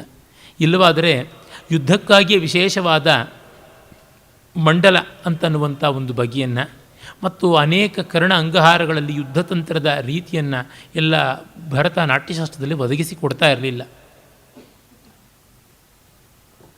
ಆಮೇಲೆ ಬಗೆ ಬಗೆಯ ಆಯುಧಗಳು ಇತ್ಯಾದಿಗಳನ್ನೆಲ್ಲ ಆಹಾರ್ಯಾಭಿನಯದಲ್ಲಿ ಪ್ರಸ್ತಾವನೆ ಮಾಡ್ತಾ ಇರಲಿಲ್ಲ. ಇರಲಿ, ಈ ಯುದ್ಧದ ವರ್ಣನೆ ಮಾತ್ರ ತುಂಬ ಸೊಗಸಾದ ಕಾವ್ಯ, ಒಂದು ಒಳ್ಳೆಯ ಖಂಡ ಕಾವ್ಯದಂತೆ ಇದೆ ನೋಡಿ. ಉಲ್ಲೇಖಾಲಂಕಾರದಿಂದ ಹೇಳ್ತಾನೆ, ವೈರಸ್ಯಾಯತನಂ ಬಲಸ್ಯ ನಿಕಷಂ ಮಾನ ಪ್ರತಿಷ್ಠಾಗ್ರಹಂ ಯುದ್ಧೇಶ್ವಪ್ಸರಸಾಂ ಸ್ವಯಂವರ ಸಭಾಂ ಶೌರ್ಯ ಪ್ರತಿಷ್ಠಾಂ ನೃಣಾಂ ರಾಜ್ಞಾಂ ಪಶ್ಚಿಮ ಕಾಲ ವೀರಶಯನಂ ಪಾಣಿಗ್ರಹ ಪ್ರಾಣಾಗ್ನಿ ಹೋಮಕ್ರತುಂ ಸಂಪ್ರಾಪ್ತ ರಣಸಂಯಮಾಶ್ರಮಪದಂ ರಾಜ್ಞಾಂ ನಭಸ್ಸಂಕ್ರಮಂ. ಎಷ್ಟು ಸೊಗಸಾದ ಪದ್ಯ, ಅಕ್ಷರಲಕ್ಷ ಕೊಡಬಹುದಾದದ್ದು. ವೈರಕ್ಕೆ ನೆಲೆ, ಬಲಕ್ಕೆ ಒರೆಗಲ್ಲು, ಅಭಿಮಾನಕ್ಕೆ ಪ್ರತಿಷ್ಠಾಗ್ರಹ, ಅಪ್ಸರೆಯರ ಸ್ವಯಂವರದ ಸಭೆ, ಶೌರ್ಯದ ಒಂದು ಸ್ಥಾಪನ ಸ್ಥಾನ, ರಾಜರುಗಳ ಕೊನೆಗಾಲದ ವೀರಶಯನ ಅಂದರೆ ಶಯ್ಯಾಗ್ರಹ, ಪ್ರಾಣವನ್ನು ಹೋಮ ಮಾಡುವ ಯಜ್ಞ, ಇದು ಎಲ್ಲ ರಾಜರುಗಳಿಗೆ ಸ್ವರ್ಗ ಸೇರುವುದಕ್ಕೆ ಬೇಕಾದ ಕಡೆಯ ಆಶ್ರಮವೂ ಆಗಿದೆ ಅಂತ ಒಂದೊಂದು ಮಾತು ಒಂದೊಂದು ವಿಶಿಷ್ಟವಾದ ಉಲ್ಲೇಖವನ್ನು ಮಾಡುತ್ತೆ. ಯುದ್ಧವನ್ನು, ರಣರಂಗವನ್ನು ಬಗೆ ಬಗೆಯಲ್ಲಿ ಉಲ್ಲೇಖ ಮಾಡುವುದರಿಂದ ಇದು ಉಲ್ಲೇಖ ಅಲಂಕಾರ ಅಂತ. ವರ್ಣನೆಗೆ ಎತ್ತಿದ ಕೈಯಿ ಅಲಂಕಾರ. ಇನ್ನೊಬ್ಬ ಹೇಳ್ತಾನೆ, ಉಪಲ ವಿಷಮ ನಾಗೇಂದ್ರಾಣಾಂ ಶರೀರ ಧರಾಧರ ದಿಶಿ ದಿಶಿ ಕೃತ ಗೃಧ್ರ ವಾಸ ಹತಾತಿ ರಥಾ ರಥಾಃ ಅವನಿ ಪತಯ ಸ್ವರ್ಗಂ ಪ್ರಾಪ್ತ ಕ್ರಿಯಾಮರಣೇ ರಣೇ ಪ್ರತಿಮುಖಮಿಮೆ ತತ್ತತ್ ಕೃತ್ವ ಚಿರಂ ನಿಹತಾಹತಾಃ. ಇಲ್ಲಿ ನೋಡಿ, ಛೇಕಾನುಪ್ರಾಸ ಅಂತ ಒಂದು ಬಗೆಯ ಯಮಕಾಲಂಕಾರ ಪ್ರತಿ ಪಾದದಲ್ಲೂ ಕಾಣಿಸುತ್ತೆ. ಉದಾತ್ತ ಗಂಭೀರವಾದ ವಿಷಯ, ಚುರುಕಾದ ತ್ವರಿತಗತಿಯ ಹರಿಣಿ ಎನ್ನುವ ಛಂದಸ್ಸು. ಉಪಲ ವಿಷಮ ನಾಗೇಂದ್ರಾಣ ಶರೀರ ಧರಾಧರಾಹ. ಕಲ್ಲಿನಷ್ಟು ಕಠೋರವಾದ ಆನೆಗಳ ಬೆಟ್ಟದಂಥ ಶರೀರ ಅಲ್ಲಲ್ಲಲ್ಲಿದೆ. ದಿಶಿ ದಿಶಿ ಕೃತ ಗೃಧ್ರಾವಾಸ ಹತ ಅತಿರಥ ರಥ. ಅತಿರಥರು ಸತ್ತು ಈ ರಥಗಳಲ್ಲೆಲ್ಲ ರಣಹದ್ದುಗಳು ಗೂಡು ಕಟ್ಟಿಕೊಂಡು ಅಲ್ಲಿಯೇ ವಾಸವಾಗಿದ್ದು ಅಲ್ಲಲ್ಲಲ್ಲಿ ಹೋಗಿ ತಿಂದು ಬರ್ತಾ ಇವೆ. ಅವುಗಳಿಗೆ ರಥಗಳೇ ಮನೆಯಾಗಿಬಿಟ್ಟಿವೆ. ಮತ್ತು ಯುದ್ಧದಲ್ಲಿ ಸತ್ತಂಥ ಆ ಸೈನಿಕರು ಸೇರಿದಂತೆ ಆನೆ, ಕುದುರೆ ಮೊದಲಾದ ಪ್ರಾಣಿಗಳೆಲ್ಲವೂ ಭೋಜ್ಯವಾಗಿ ಬಿಟ್ಟಿದೆ. ಇನ್ನು ಅವನಿಪತೆಯ ಸ್ವರ್ಗಂ ಪ್ರಾಪ್ತ ಕ್ರಿಯಾಮರಣೆ ರಣೆ. ಕ್ರಿಯಾಮರಣೆ ರಣೆ, ಮರಣಕ್ರಿಯೆಯ ಈ ರಣದಲ್ಲಿ ರಾಜರುಗಳೆಲ್ಲ ಬಿದ್ದು ಸತ್ತು ಸ್ವರ್ಗ ಪಡೀತಾ ಇದ್ದಾರೆ. ಒಂದೊಂದು ಮುಖದಲ್ಲಿ ನೋಡಿದರೂ ಕೂಡ ಪ್ರತಿ ಮುಖಮಿಮೆ, ಒಂದೊಂದು ಮೂವ್ನಲ್ಲಿ ಒಂದೊಂದು ಮಾತಿನಲ್ಲಿ ಕೂಡ ಒಬ್ಬರಿಗೊಬ್ಬರು ಸಾವನ್ನು ತಂದುಕೊಳ್ತಾ ಇದ್ದಾರೆ. ನಿಹತಾಹತಾಹ ಶರೀರ ಧರಾಧರಾಹ ಹತಾತಿ ರಥಾರಥಾಹ ಕ್ರಿಯಾಮರಣೇ ರಣೆ. ಈ ಥರದ ಆ ಒಂದು ಬೇರೆ ಅರ್ಥದಲ್ಲಿ ಶಬ್ದದ ಪುನರುಕ್ತಿ ಇದೆಯಲ್ಲ, ಅದು ಅತ್ಯಂತ ಮನೋಹರವಾದ ಕಾವ್ಯಶಿಲ್ಪವನ್ನು ತಂದುಕೊಟ್ಟಿದೆ. ಇದು ಅಕೃತ್ರಿಮವಾದ ಅಲಂಕಾರ. ಇದು ನಮಗೆ ಕಾಣಬೇಕಾದ ಸ್ವಾರಸ್ಯ ಏನೆಂದರೆ, ಪ್ರಯತ್ನಪೂರ್ವಕವಾಗಿ ಪ್ರಾಸ, ಅನುಪ್ರಾಸ, ಯಮಕ ಇತ್ಯಾದಿಗಳನ್ನು ಮಾಡಿದ್ರೆ ಚೆನ್ನಾಗಿ ಕಾಣೋದಿಲ್ಲ. ಅದು ಸಹಜವಾಗಿ ಬಂದುಬಿಡಬೇಕು. ಸಂಸ್ಕೃತದಂಥ ಭಾಷೆಯಲ್ಲಿ ಪದಸಂಪತ್ತಿಯ ಅಪಾರ ಸಾಧ್ಯತೆಯ ಕಾರಣ ಇದು ತುಂಬ ಸುಖ, ಸಲೀಸು. ಅಲ್ಲಿಯೂ ಕಷ್ಟ ಮಾಡಿಕೊಂಡವರಿದ್ದಾರೆ, ಆದರೆ ಬೇರೆ ಭಾಷೆಗಳಲ್ಲಿ ಕಷ್ಟ. ಕೂಡಿದ ಮಟ್ಟಿಗೆ ಮಾಡಬಹುದು, ಒಂದು ಹಂತ ಮೀರಿದ ಮೇಲೆ ಅದು ಎಫರ್ಟೆಡ್ ಅನಿಸುತ್ತೆ. ಎಫರ್ಟೆಡ್ ಅಲ್ಲದೆ ಮಾಡಬೇಕು, ಅಪ್ರಯತ್ನ ಅನ್ನುವಂತೆ, ಅಕೃತ್ರಿಮ ಎಂಬಂತೆ ಮಾಡಬೇಕು, ಅದು ಕಾಣಿಸುತ್ತದೆ. ಇನ್ನೊಬ್ಬ ಹೇಳ್ತಾನೆ, ಒಂದು ಯಜ್ಞಶಾಲೆಯಂತಿದೆ ಯುದ್ಧ ಅಂತ. ಕರಿವರ ಕರಯೂಪೋ ಬಾಣ ವಿನ್ಯಸ್ತ ದರ್ಭ ಹತ ಗಜ ಚಯನೋಚ್ಚೋ ವೈರವನ್ನಿ ಪ್ರದೀಪ್ತ ಧ್ವಜ ವಿತತ ವಿತಾನಃ ಸಿಂಹನಾದೋಚ್ಚ ಮಂತ್ರ ಪತತಿ ಪಶು ಮನುಷ್ಯ ಸಂಸ್ಥಿತೋ ಯುದ್ಧ ಯಜ್ಞ. ಇದು ಸಾವಯವ ರೂಪಕಾಲಂಕಾರ. ಆನೆಗಳ ಸೊಂಡಿಲೇ ಯೂಪಸ್ತಂಭವಾಗಿದೆ. ಹರಡಿದ ಬಾಣಗಳೇ ದರ್ಭೆಗಳ ಒಂದು ಆಸ್ತರಣವಾಗಿದೆ. ಸತ್ತು ಬಿದ್ದ ಆನೆಗಳ ಸಮೂಹವೇ ಚಯನ, ಅಂದರೆ ಇಟ್ಟಿಗೆಗಳನ್ನು, ದೊಡ್ಡ ದೊಡ್ಡ ಇಟ್ಟಿಗೆಗಳನ್ನು ಜೋಡಿಸಿ ಚಯನ ಅಂತ ಮಾಡ್ತಾರೆ. ಚಯನ ಅಂದರೆ ಸಂಗ್ರಹ ಮಾಡೋದು ಅಂತ. ಸಂಚಯನ ಅಂತ ನಮಗೆ ಆ ಉಪಸರ್ಗ ಸಮೇತ ಪದ ಜ್ಞಾಪಕ ಬರುತ್ತೆ. ಸಂಚಯ, ಸಂಚಯನ ಅಂತ. ಚಯನೆ ಅನ್ನುವ ಧಾತುವಿನಿಂದ ಬಂದದ್ದು. ಅಗ್ನಿಚಯನ ಅಂತ ಈ ಒಂದು ಯಜ್ಞ ಇದೆ. ಅದು ಅಪ್ತೋರ್ಯಾಮ ಅತಿರಾತ್ರಾದಿಗಳಲ್ಲಿ ಮಾಡುವಂಥದ್ದು. ಗರುಡ ಚಯನ ಅಂತ ಕರಿತೀವಿ. ಶಿಯನ ಚಯನ ಅಂತ. ರಥಚಕ್ರ ಚಿತ, ಕೂರ್ಮಾಚಿತ, ಈ ರೀತಿಯಾಗಿ ಬೇರೆ ಬೇರೆ ಆಕಾರದಲ್ಲಿ ಆ ವೇದಿಯನ್ನು ನಿರ್ಮಾಣ ಮಾಡ್ತಾರೆ. ಅದಕ್ಕೆ 500ರಿಂದ 5,000ದವರೆಗೆ ಇಟ್ಟಿಗೆಗಳು ಬೇಕಾಗುತ್ತವೆ. ಆ ಇಟ್ಟಿಗೆಗಳ ಒಟ್ಟೋಣದಂತೆ ಆನೆಗಳ ರಾಶಿ ಬಿದ್ದಿವೆ. ಹಾಗಾಗಿ ಇದು ಮಹಾಚಯನ ಯಾಗ ನಡೀತಾ ಇದೆ. ಸರ್ವತೋಮುಖಿ ಯಾಗದಲ್ಲಿ 8 ದಿಕ್ಕುಗಳಲ್ಲಿಯೂ ವೇದಿಗಳನ್ನು ಮಾಡಿ 8 ದಿಕ್ಕುಗಳಲ್ಲೂ ಕೂಡ ಆಹವನೀಯಾಗ್ನಿ ಜ್ವಲಿಸುವಂತೆ ಆಗುತ್ತದೆ. 8 ಕಡೆಗಳಲ್ಲಿ ದಕ್ಷಿಣಾಗ್ನಿ ಇರುತ್ತದೆ. ಹೀಗೆಲ್ಲ ಆ ರೀತಿಯಾಗಿ ಇದೊಂದು ಮಹಾಚಯನ. ಧ್ವಜ ವಿತತ ವಿತಾನಃ, ಪಟಪಟಾಯಮಾನವಾಗಿ ಹಾರಾಡ್ತಾ ಇರುವ ಧ್ವಜಗಳೇನೆ ಏಳ್ತಾ ಇರುವ ಅಗ್ನಿ ಜ್ವಾಲೆಗಳು. ಮತ್ತು ವೈರ ಅನ್ನುವುದೇ ಇಲ್ಲಿರುವ ಅಗ್ನಿ. ಇನ್ನು ಸಿಂಹನಾದಗಳನ್ನು ಯಾವ ವೀರರು ಯುದ್ಧ ಘೋಷ ಮಾಡ್ತಾ ಇದ್ದಾರೆ ಅದೇ ಉಚ್ಚೈಸ್ತರದಲ್ಲಿ ಸ್ವರದಲ್ಲಿ ಮಾಡುವಂತಹ ಮಂತ್ರ ಘೋಷ. ಇನ್ನು ಮನುಷ್ಯ ಬೀಳ್ತಾ ಇದ್ದಾನಲ್ಲ ಸತ್ತು, ಅವನೇ ಪಶು. ಅನೇಕ ಪಶುಗಳು ಇರುತ್ತವೆ. 16ರಿಂದ ಮೊದಲುಗೊಂಡು 230ರವರೆಗೆ ಬೇರೆ ಬೇರೆ ಯಜ್ಞಗಳಲ್ಲಿ ಉಂಟು. ಮಹಾಯಾಗವಾದ ಅಶ್ವಮೇಧದಲ್ಲಂತೂ ಜಲಚರ, ಭೂಚರ, ಖೇಚರಾದಿಗಳನ್ನೆಲ್ಲ ನಾವು ಯೂಪಸ್ತಂಭಕ್ಕೆ ಕಟ್ಟಬೇಕು ಅಂತುಂಟು. ಹೀಗೆ ಒಟ್ಟಿನಲ್ಲಿ ಅಪಾರ ಪ್ರಮಾಣದ ಬಲಿ ಆಗ್ತಾ ಇದೆ. ಅದು ಈ ಯುದ್ಧ ಯಜ್ಞದ ಫಲ ಅಂತ. ಇನ್ನೊಬ್ಬ ಮತ್ತೆ ಹೇಳ್ತಾನೆ, ಇಲ್ಲಿ ನೋಡಿ ಅಂತ. ಏತೇ ಪರಸ್ಪರ ಶರೈರ್ ಹೃತ ಜೀವಿತಾನಾಂ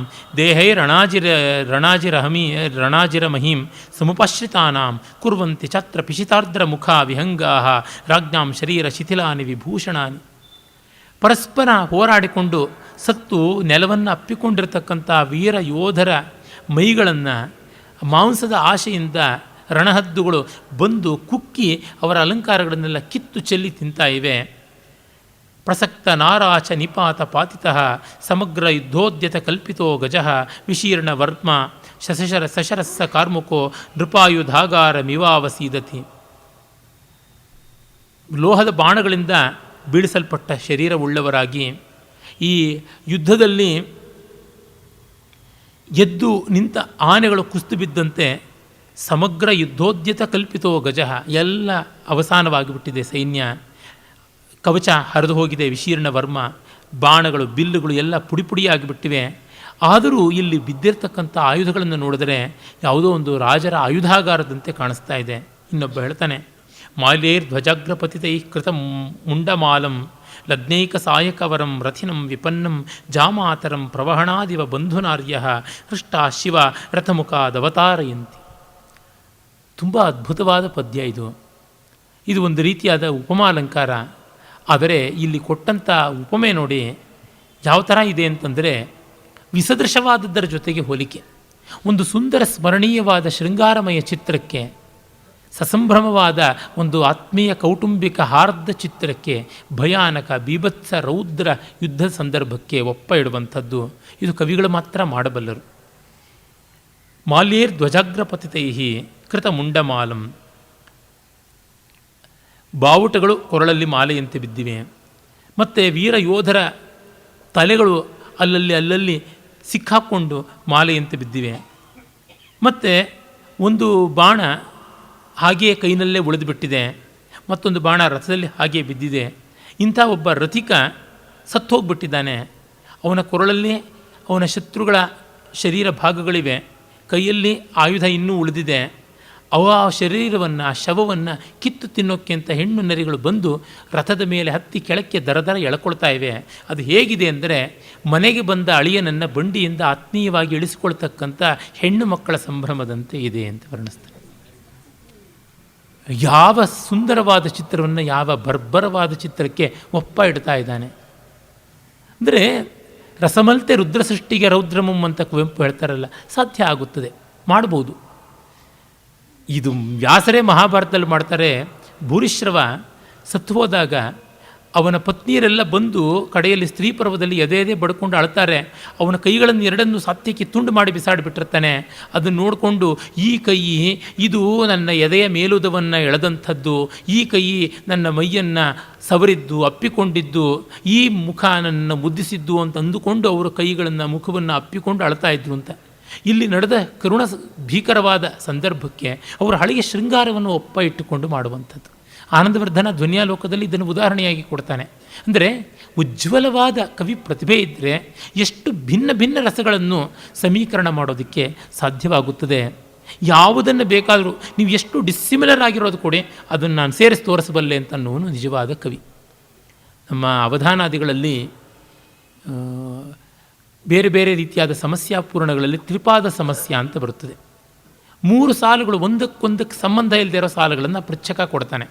ಅವಧಾನಿ ಒಂದೇ ಸಾಲಿನಿಂದ ಅದಕ್ಕಷ್ಟಕ್ಕೂ ಸಂಬಂಧ ಕಲ್ಪಿಸ್ತಾನೆ.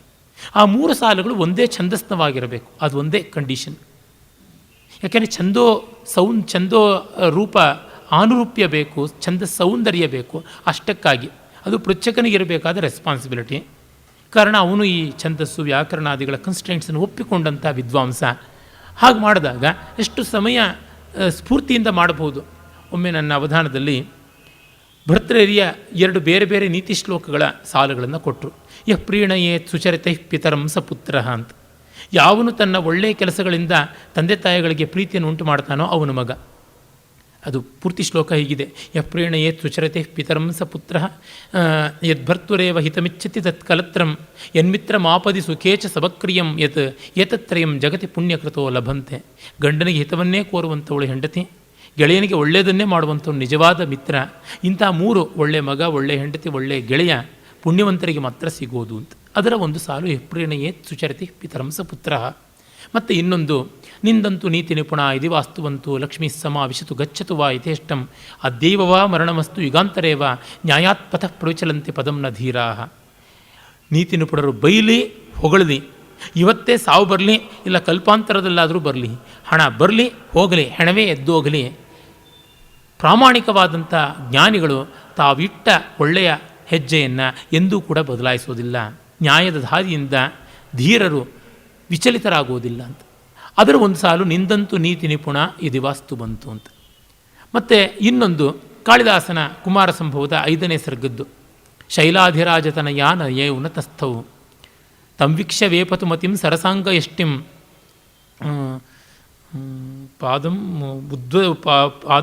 ಪದಾದ್ ಉದ್ಧತಂ ಉದ್ವಹಂತಿ ಅಂತ ಬರುತ್ತೆ.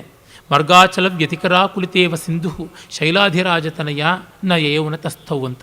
ಶಿವ ಪಾರ್ವತಿಯ ತಪಸ್ಸಿಗೆ ಸಾಕ್ಷಾತ್ಕೃತನಾದಾಗ ಅದ್ಯ ಪ್ರಭೃತ್ಯವನತಾಂಗಿತವಸ್ಮಿ ದಾಸಃ ಕೃತಸ್ತಪೋಭಿರಿತ್ಯವಾದಿನಿ ಚಂದ್ರಮೌಲೌ ಅಹ್ನಾಯಸ ನಿಮಜಂ ಕ್ಲಮೋತ್ಸರ್ಜ ಕ್ಲೇಶಫಲೇನ ಹಿ ಪುನರ್ನವತಾಂ ವಿಧತ್ತೆ ಅಂತೆಲ್ಲ ಆ ಪದ್ಯ ಕೊನೆಯ 2 ಪದ್ಯಗಳು ಬರ್ತವೆ. ಇವತ್ತಿಂದ ನಾನು ನಿನ್ನ ದಾಸ ಅಂತ ಹೇಳ್ಬಿಟ್ಟು ಅವಳ ಕೈ ಹಿಡಿತಾನೆ. ಅವಳಿಗೆ ಹಿಂದೆ ಹೋಗಬೇಕು ಅಂತಿದ್ದವಳಿಗೆ ಮುಂದೆ ಹೆಜ್ಜೆ ಇಡೋಕ್ಕಾಗೋಲ್ಲ, ಹಿಂದೆ ತಿರುಗೋಕ್ಕಾಗೋಲ್ಲ. ಪ್ರವಾಹದ ವೇಗದಿಂದ ಬರ್ತಾ ಇರುವ ಒಂದು ನದಿ ಎದುರಿಗೆ ಬೆಟ್ಟ ಅಡ್ಡ ಬಂದರೆ ಹಿಂದೆ ಹೋಗದೆ ಮುಂದೆ ಹೋಗದೆ ಅಲ್ಲೇ ಚಕ್ರಾಕಾರವಾಗಿ ಸುತ್ತುವಂತೆ ಆಯಿತು. ಶೈಲಾಧಿರಾಜ ತನಯ ನ ಯೌವನತಸ್ಥೋ. ನಿಲ್ಲೋಕ್ಕಾಗಲಿಲ್ಲ, ಕೂತ್ಕೊಳ್ಳೋಕ್ಕಾಗಲಿಲ್ಲ, ಹೋಗೋಕ್ಕಾಗಲಿಲ್ಲ, ಇರೋಕ್ಕಾಗಲಿಲ್ಲ, ಹಾಗಾಗಿಬಿಡ್ತು ಅಂತ. ಶೈಲಾಧಿರಾಜ ತನಯ ನ ಯೌವನತಸ್ಥೋ. ಈ 3 ಸಾಲುಗಳು ನೀತಿ ನಿಪುಣರು ಬೈಲಿ ಹೊಗಳಲಿ. ಯಾರು ತಂದೆ ತಾಯಿಗಳನ್ನು ಮೆಚ್ಚಿಸ್ತಾರೋ ಅವರೇ ಮಕ್ಕಳು. ಪಾರ್ವತಿ ನಿಲ್ಲಿಲ್ಲ, ಕೂತ್ಕೊಳ್ಳಿಲ್ಲ.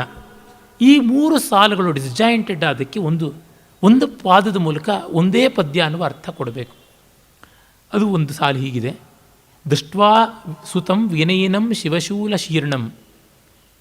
ದೃಷ್ಟ್ವಾ ಸುತಂ ನೋಡಿ ಮಗನನ್ನು, ವಿನಯಿನಂ ವಿನಯಶಾಲಿಯನ್ನು, ಸೌಶೀಲ್ಯ ಗುಣಯುಕ್ತನನ್ನು, ಶಿವಶೂಲ ಶೀರ್ಣಂ ಶಿವನ ಶೂಲದಿಂದ ಕೊರಳು ಕತ್ತರಿಸಲ್ಪಟ್ಟು ಬಿದ್ದ ಮಗನನ್ನು, ವಿನಯವಂತನನ್ನು, ಮಾತಿಗೆ ತಪ್ಪದ ಆ ಮಗುವನ್ನು ನೋಡಿ ಶೈಲಾಧಿರಾಜ ತನಯ ನಯೌನತಸ್ಥವು. ಪಾರ್ವತಿಗೆ ನಿಲ್ಲೋಕ್ಕಾಗಲಿಲ್ಲ, ಕೂತ್ಕೊಳ್ಳೋಕ್ಕಾಗಲಿಲ್ಲ, ಒದ್ದಾಟ ಆಗ್ಬಿಡ್ತು.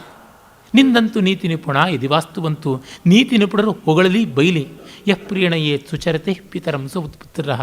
ಯಾವನು ತನ್ನ ಚರ್ಯೆಯಿಂದ ತಂದೆ ತಾಯಿಗಳಿಗೆ ಪ್ರೀತಿ ಉಂಟು ಮಾಡ್ತಾನೋ ಅವನೇ ಮಗ. ಗಣಪತಿ ಹಾಗೆ ಮಾಡ್ದ. ಆ ಸಂದರ್ಭದ ಒಂದು ಪರಿಹಾರ. ಹೀಗೆ ವಿಭಿನ್ನವಾದಂಥದ್ದನ್ನು ಸೇರಿಸುವುದು ಕವಿ ಪ್ರತಿಭೆ. ಹೋಲಿಕೆಗಳು ಹಾಗೆ ಎಲ್ಲಿಂದ ಎಲ್ಲಿಗೂ ಕೊಡಬಹುದು, ಆದರೆ ರಸವತ್ತರವಾಗಿರುವಂಥ ರೀತಿಯಲ್ಲಿ ಕೊಡಬೇಕು. ಅವುಗಳ ನಾವೀನ್ಯ ಆ ಥರ ಬರಬೇಕು. ನಿನ್ನೆ ನಾನು ಒಂದು ಪದ್ಯ ಬರಿತಾ ಇದ್ದೆ ಮಳೆಗಾಲಕ್ಕೆ ಸಂಬಂಧಪಟ್ಟಂತೆ. ಈ ಮಳೆಗಾಲದ ಮಿಂಚು ಯಾವ ರೀತಿಯಾದದ್ದು ಅಂತ. ಆ ಮಿಂಚು ಹೇಗೆಲ್ಲ ಕಾಣಿಸುತ್ತೆ ಆಕಾಶದಲ್ಲಿ. ಅದು ಏನಂದರೆ ಮೋಡದ ಮಕ್ಕಳು ಆಟ ಆಡೋದಕ್ಕೆ, ಹಗ್ಗದ ಆಟ ಆಡೋದಕ್ಕೆ ಬಳಸಿಕೆ ಆಗುವಂಥ ಹಗ್ಗ ಅಂತ. ಆಕಾಶ ನೆಲದಿಂದ ಎದ್ದಂಥ ನಕ್ಷತ್ರ ಹೂಗಳನ್ನು ಬಿಡ್ತಕ್ಕಂಥ ಬಳ್ಳಿ ಅಂತ. ಮತ್ತು ಈ ಧೂಳು ಅನ್ನುವಂತಹ ನಕ್ಸಲೈಟ್ಸ್ ದಾಳಿಯನ್ನು ಅಡಗಿಸೋದಕ್ಕೆ ಸುಗ್ರೀವಾಜ್ಞೆಯನ್ನು ಹೊರಡಿಸಿದ ಪತ್ರದ ಸಿಗ್ನೇಚರ್ ತರಹ ಇದೆ ಅಂತ. ಹೀಗೆ ಯಾವ ಬಗೆಯಲ್ಲಿ ಕೂಡ ವರ್ಣಿಸಬಹುದು. ಕಲ್ಪನೆ ಬರಬೇಕೇ ಹೊರತು ಅದಕ್ಕಿನ್ನೇನು. ಕಾವ್ಯ ಅಂದರೆ ಅಲ್ಲಿಯೇ ಇರುವಂಥದ್ದು. ಒಮ್ಮೆ ಭೈರಪ್ಪನವ್ರನ್ನ ಕೇಳಿದ್ದೆ, ವಾಟ್ ಈಸ್ ಆರ್ಟ್ ಅಂತ. ದಟ್ ವಿಚ್ ಹ್ಯಾಸ್ ಇಮ್ಯಾಜಿನೇಷನ್ ಅಂತಂದಿದ್ರು. ಕಲ್ಪನೆ ಇಲ್ಲದೆ ಕಲೆ ಆಗೋದಿಲ್ಲ. ನೀವು ಸೋಷಿಯಲ್ ಜಸ್ಟಿಸು, ಮಣ್ಣು ಮಸಿ ಅದು ಯಾವುದೂ ಅಲ್ಲ, ಕಲ್ಪನೆ ಇರಬೇಕು. ಆ ಕಲ್ಪನೆ ಹೃದಯಾವರ್ಜಕವಾಗಬೇಕು. ಅಂದರೆ ರಸಾವಹವಾಗುವ ಕಲ್ಪನೆಯೇ ಕಾವ್ಯ. ಕಲ್ಪನೆ ಅಂದರೆ ವಕ್ರೋಕ್ತಿ, ಅದು ಹೃದಯಾಹ್ಲಾದಿ ಆಗಬೇಕು ಅಂದರೆ ರಸಧ್ವನಿ ಆಗಬೇಕು. ಹೀಗಾಗಿ ಕವಿ ಕೊಡುವುದು ವಕ್ರೋಕ್ತಿ, ಸಹೃದಯ ಕಾಣುವುದು ಧ್ವನಿ, ಇಬ್ಬರಿಗೂ ಆಗುವ ಅನುಭೂತಿ ರಸ. ಕವಿಯ ಕಲ್ಪನೆಯಿಂದಲೇ ಅವನಿಗೆ ಆನಂದ ಉಂಟಾಗುತ್ತದೆ, ಅದು ರಸ. ಸಹೃದಯನಿಗೆ ಧ್ವನಿ ಗ್ರಹಣದಿಂದಲೇ ಉಂಟಾಗುವಂಥದ್ದು ರಸ. ಇಲ್ಲಿ ಅಂಥ ಒಂದು ಕಾವ್ಯವನ್ನು ನಾವು ನೋಡ್ತಾ ಇದ್ದೀವಿ. ಆಮೇಲೆ ಅವರೆಲ್ಲ ಅಂದುಕೋತಾರೆ, ಇಷ್ಟು ಕೋಲಾಹಲವಾದಂಥದ್ದು ಎಲ್ಲೆಲ್ಲಿಯೂ ಕೂಡ ಚೆಲ್ಲಾಪಿಲ್ಲಿಯಾಗಿ ಪ್ರತಿಯೊಂದೂ ಇದೆ ಅಂತಂದುಕೊಂಡು ಒಬ್ಬ ಹೇಳ್ತಾನೆ, ರುದಿರ ಸರಿತೋ ನಿಸ್ತೀರ್ಯಂತೆ ಹತ ದ್ವಿಪಸಂಕ್ರಮಾ ನೃಪತಿರಹಿತೈ ಸ್ರಸ್ತೈ ಸೂತೈ ವಹಂತಿ ರಥಾನ್ಹಯ ಪತಿತ ಶಿರಸಃ ಪೂರ್ವಾಭ್ಯಾಸ ದ್ರವಂತಿ ಕಬಂಧಕಾ ಪುರುಷರಹಿತ ಮತ್ತ ನಾಗ ಭ್ರಮಂತಿ ಯತಸ್ತತಃ. ಆ ಯುದ್ಧ ಪೂರ್ತಿ ಧ್ವಂಸವೂ ಆಗಿಲ್ಲ, ಇನ್ನೂ ಅಳದುಳಿದಿದೆಯಲ್ಲ. ರಕ್ತದ ಹೊಳೆಗಳಲ್ಲಿ ಹೇಗೇಗೋ ಸತ್ತ ಆನೆಗಳ ಮೇಲೆ ಕಾಲಿಟ್ಟುಕೊಂಡು ದಾಟ್ತಾ ಇದ್ದಾರೆ. ಯಾಕೆಂದರೆ ಆನೆಗಳು ಒಂದೊಳ್ಳೆ ನಡುಗಡ್ಡೆಗಳ ತರಹ ಅಲ್ಲಲ್ಲಿ ಕಾಣಿಸುತ್ತವೆ, ಅವುಗಳ ಮೇಲೆ ಕಾಲಿಟ್ಟುಕೊಂಡು ನಡೀತಾ ಇದ್ದಾರೆ. ಲಿವ್ ಅಂಡ್ ಲೆಟ್ ಡೈ ಅಂತ ಒಂದು ಬಾಂಡ್ ಫಿಲ್ಮ್ ರೋಜರ್ ಮೂರ್ ಮಾಡಿದ್ದು. ಅಲ್ಲಿ ಒಂದು ಸನ್ನಿವೇಶದಲ್ಲಿ ಅವನು ವಿಲ್ಲನ್ ಬಾಂಡ್ನ ಒಂದು ಐಸೋಲೇಟೆಡ್ ಪ್ಲೇಸಿಗೆ ಕರ್ಕೊಂಡು ಹೋಗ್ಬಿಡ್ತಾನೆ. ಅದು ಮೊಸಳೆಗಳು ತುಂಬಿರ್ತಕ್ಕಂಥದ್ದಲ್ಲಿ ಬೋರ್ಡ್ ಹಾಕಿರುತ್ತೆ, trespasser will be eaten ಅಂತ. ಅಲ್ಲಿ ಒಳಗೆ ಹೋದಾಗ ಅವನು ಆ ಒಂದು ಕಾಲುವೆಯಲ್ಲಿ ಪೂರ್ತಿ ಮೊಸಳೆಗಳು, ಅವುಗಳಿಗೆ ಮಾಂಸವನ್ನು ಹಾಕ್ತಾ ಹಾಕ್ತಾ ಆ ವಿಲನ್ನು ಬಾಂಡ್ನ ಕರ್ಕೊಂಡು ಹೋಗ್ತಾನೆ. ಒಂದು 2.5 ಅಡಿ 3 ಅಡಿ ಅಗಲದ ಒಂದು ಬಂಡೆಗಲ್ಲಿನ ಮೇಲೆ ಇಬ್ಬರು ನಿಂತ್ಕೋತಾರೆ. ತಕ್ಷಣ ಅವನು ವಿಲನ್ ತನ್ನ ಆ ಒಂದು ಟ್ರಾಲಿನ ದಿಕ್ಕು ಬದಲಾಯಿಸ್ಕೊಂಡು ಬಿಡ್ತಾನೆ. ಪಾಪ ಹೀರೋ ಬಾಂಡ್ ಆ ಕಲ್ಲಿನ ಮೇಲೆ ನಿಲ್ಲಬೇಕಾಗುತ್ತದೆ. ಅದರ ಹತ್ತಿರದಲ್ಲಿ ಮಾಂಸದ ತುಂಡುಗಳು ಬಿದ್ದಿರುತ್ತವೆ. ಮೊಸಳೆಗಳು ಮಾಂಸಕ್ಕಾಗಿ ಎಲ್ಲೆಲ್ಲಿಗೂ ಬರುತ್ತವೆ, ಇವನಿರೋ ಕಲ್ಲನ್ನೇ ಹತ್ತೋಕ್ಕೆ ಶುರು ಮಾಡುತ್ತವೆ. ಆಗ ಅವನು ಎಷ್ಟು ಪ್ರತ್ಯುತ್ಪನ್ನಮತಿಯಾಗಿರಬೇಕು ಅಂದರೆ, ಆ ಸಂದರ್ಭದಲ್ಲಿ ಕೂಡ ಒಂದು 7-8 ಅಡಿ ದೂರ ಇರುತ್ತೆ ದಡ, ಸೇರಿ ಒಟ್ಟಾಗ್ತಾ ಇರತಕ್ಕಂಥ ಮೊಸಳೆಗಳ ಮೇಲೆ ಹೆಜ್ಜೆ ಇಟ್ಕೊಂಡು ದಡ ದಡ ದಡ ದಡ ಅಂತ ಕ್ಷಣ ಮಾತ್ರದಲ್ಲಿ ದಡ ಸೇರಿಬಿಡ್ತಾನೆ. ತುಂಬ ವೆರಿ ಥ್ರಿಲ್ಲಿಂಗ್ ಸಿಚುಯೇಷನ್ನಲ್ಲಿ ಬಾಂಡ್ ಫಿಲ್ಮ್ನಲ್ಲಿ ಬರುವಂಥ ಇದು. ಹಾಗೆ ಇವರು ಆನೆಗಳ ನಡುಗಡ್ಡೆಗಳ ಮೇಲೆ ಕಾಲಿಟ್ಕೊಂಡು ರಕ್ತದ ಹೊಳೆಗಳನ್ನು ದಾಟಬೇಕಾಗಿದೆ. ಹಾಗೆ ರಥಿಕರಿಲ್ಲದೆ ಖಾಲಿಯಾದ ರಥಗಳನ್ನು ಸೂತರು ಹೇಗೋ ಆ ಅಡ್ಡಾದಿಡ್ಡಿಯಾದ ಏರು ತಗ್ಗಿನ ವಿಸಂಷ್ಠುಲವಾದ ಅಂದರೆ ಅಂಡ್ಯುಲೇಟೆಡ್ ಆದ ನೆಲದ ಮೇಲೆ ಹೇಗೋ ಕರೆದುಕೊಂಡು ಹೋಗ್ತಾ ಇದ್ದಾರೆ. ಯಾಕೆಂದರೆ ರಥಿಕರು ಯುದ್ಧದಲ್ಲಿ ಸತ್ತು ಹೋಗಿದ್ದಾರೆ. ಅದೇ ರೀತಿ ಕೊರಳು ಕತ್ತರಿಸಲ್ಪಟ್ಟಂಥ ಕಬಂಧಗಳು ಅಂತಂದರೆ ಯಾವುದು ತಲೆಯಿಲ್ಲದ ದೇಹ, ಅಂದರೆ ಮುಂಡವಿಲ್ಲದ ರುಂಡ. ರುಂಡ ಅಂದರೆ ಬಾಡಿ, ಮುಂಡ ಅಂದರೆ ತಲೆ. ಈ ಕನ್ನಡದಲ್ಲಿ ರಿವರ್ಸ್ ಆಗಿದೆ, ಅದು ಬಿಡಿ. ಅವುಗಳು ಒಂದು ಕ್ಷಣಕಾಲ ಕುಣಿದು ಕುಣಿದು ಕುಪ್ಪಳಿಸುತ್ತವೆ. ಕಬಂಧ ನೃತ್ಯ ಅಂತ ಹೇಳ್ಬಿಟ್ಟು ಅಂತೀವಿ. ಯಾಕೆಂದರೆ ತಲೆಯ ಕನೆಕ್ಷನ್ ಹೋಗಿದ್ದರೂ ಇನ್ನೂ ಶರೀರದಲ್ಲಿ ನರನಾಡಿಗಳ ಕೆಲಸ ಇದೆ. ಅದು ಒಂದು ಸ್ವರ ಅಲ್ಲ, out of control, brain control ತಪ್ಪು ಹೋಗಿ ಯದ್ವಾ ತದ್ವಾ ಆಡಿಬಿಟ್ಟು ಬಿದ್ದೋಗ್ಬಿಡುತ್ತವೆ. ಹಾಗೆ ಆದಮೇಲೆ ಕೊರಳಿಂದ ರಕ್ತ ಧಾರಿಯಾಗಿ ಸುರಿಯುತ್ತೆ, ಅದು ಇದೆ. ಇನ್ನು ಯಜಮಾನರಿಲ್ಲದೆ ಮಾವಟಿಗರಿಲ್ಲದೆ ಆನೆಗಳು ದಿಕ್ಕಾಪಾಲಾಗಿ ಅಲ್ಲಿ ಇಲ್ಲಿ ಅಡ್ಡಾದಿಡ್ಡಿಯಾಗಿ ತಿರುಗಾಡ್ತಾ ಇವೆ ಅಂತ ಒಂದು ಸ್ವಭಾವೋಕ್ತಿಯ ಚಿತ್ರಣವನ್ನು ನಾವು ನೋಡ್ತಿದ್ದೀವಿ.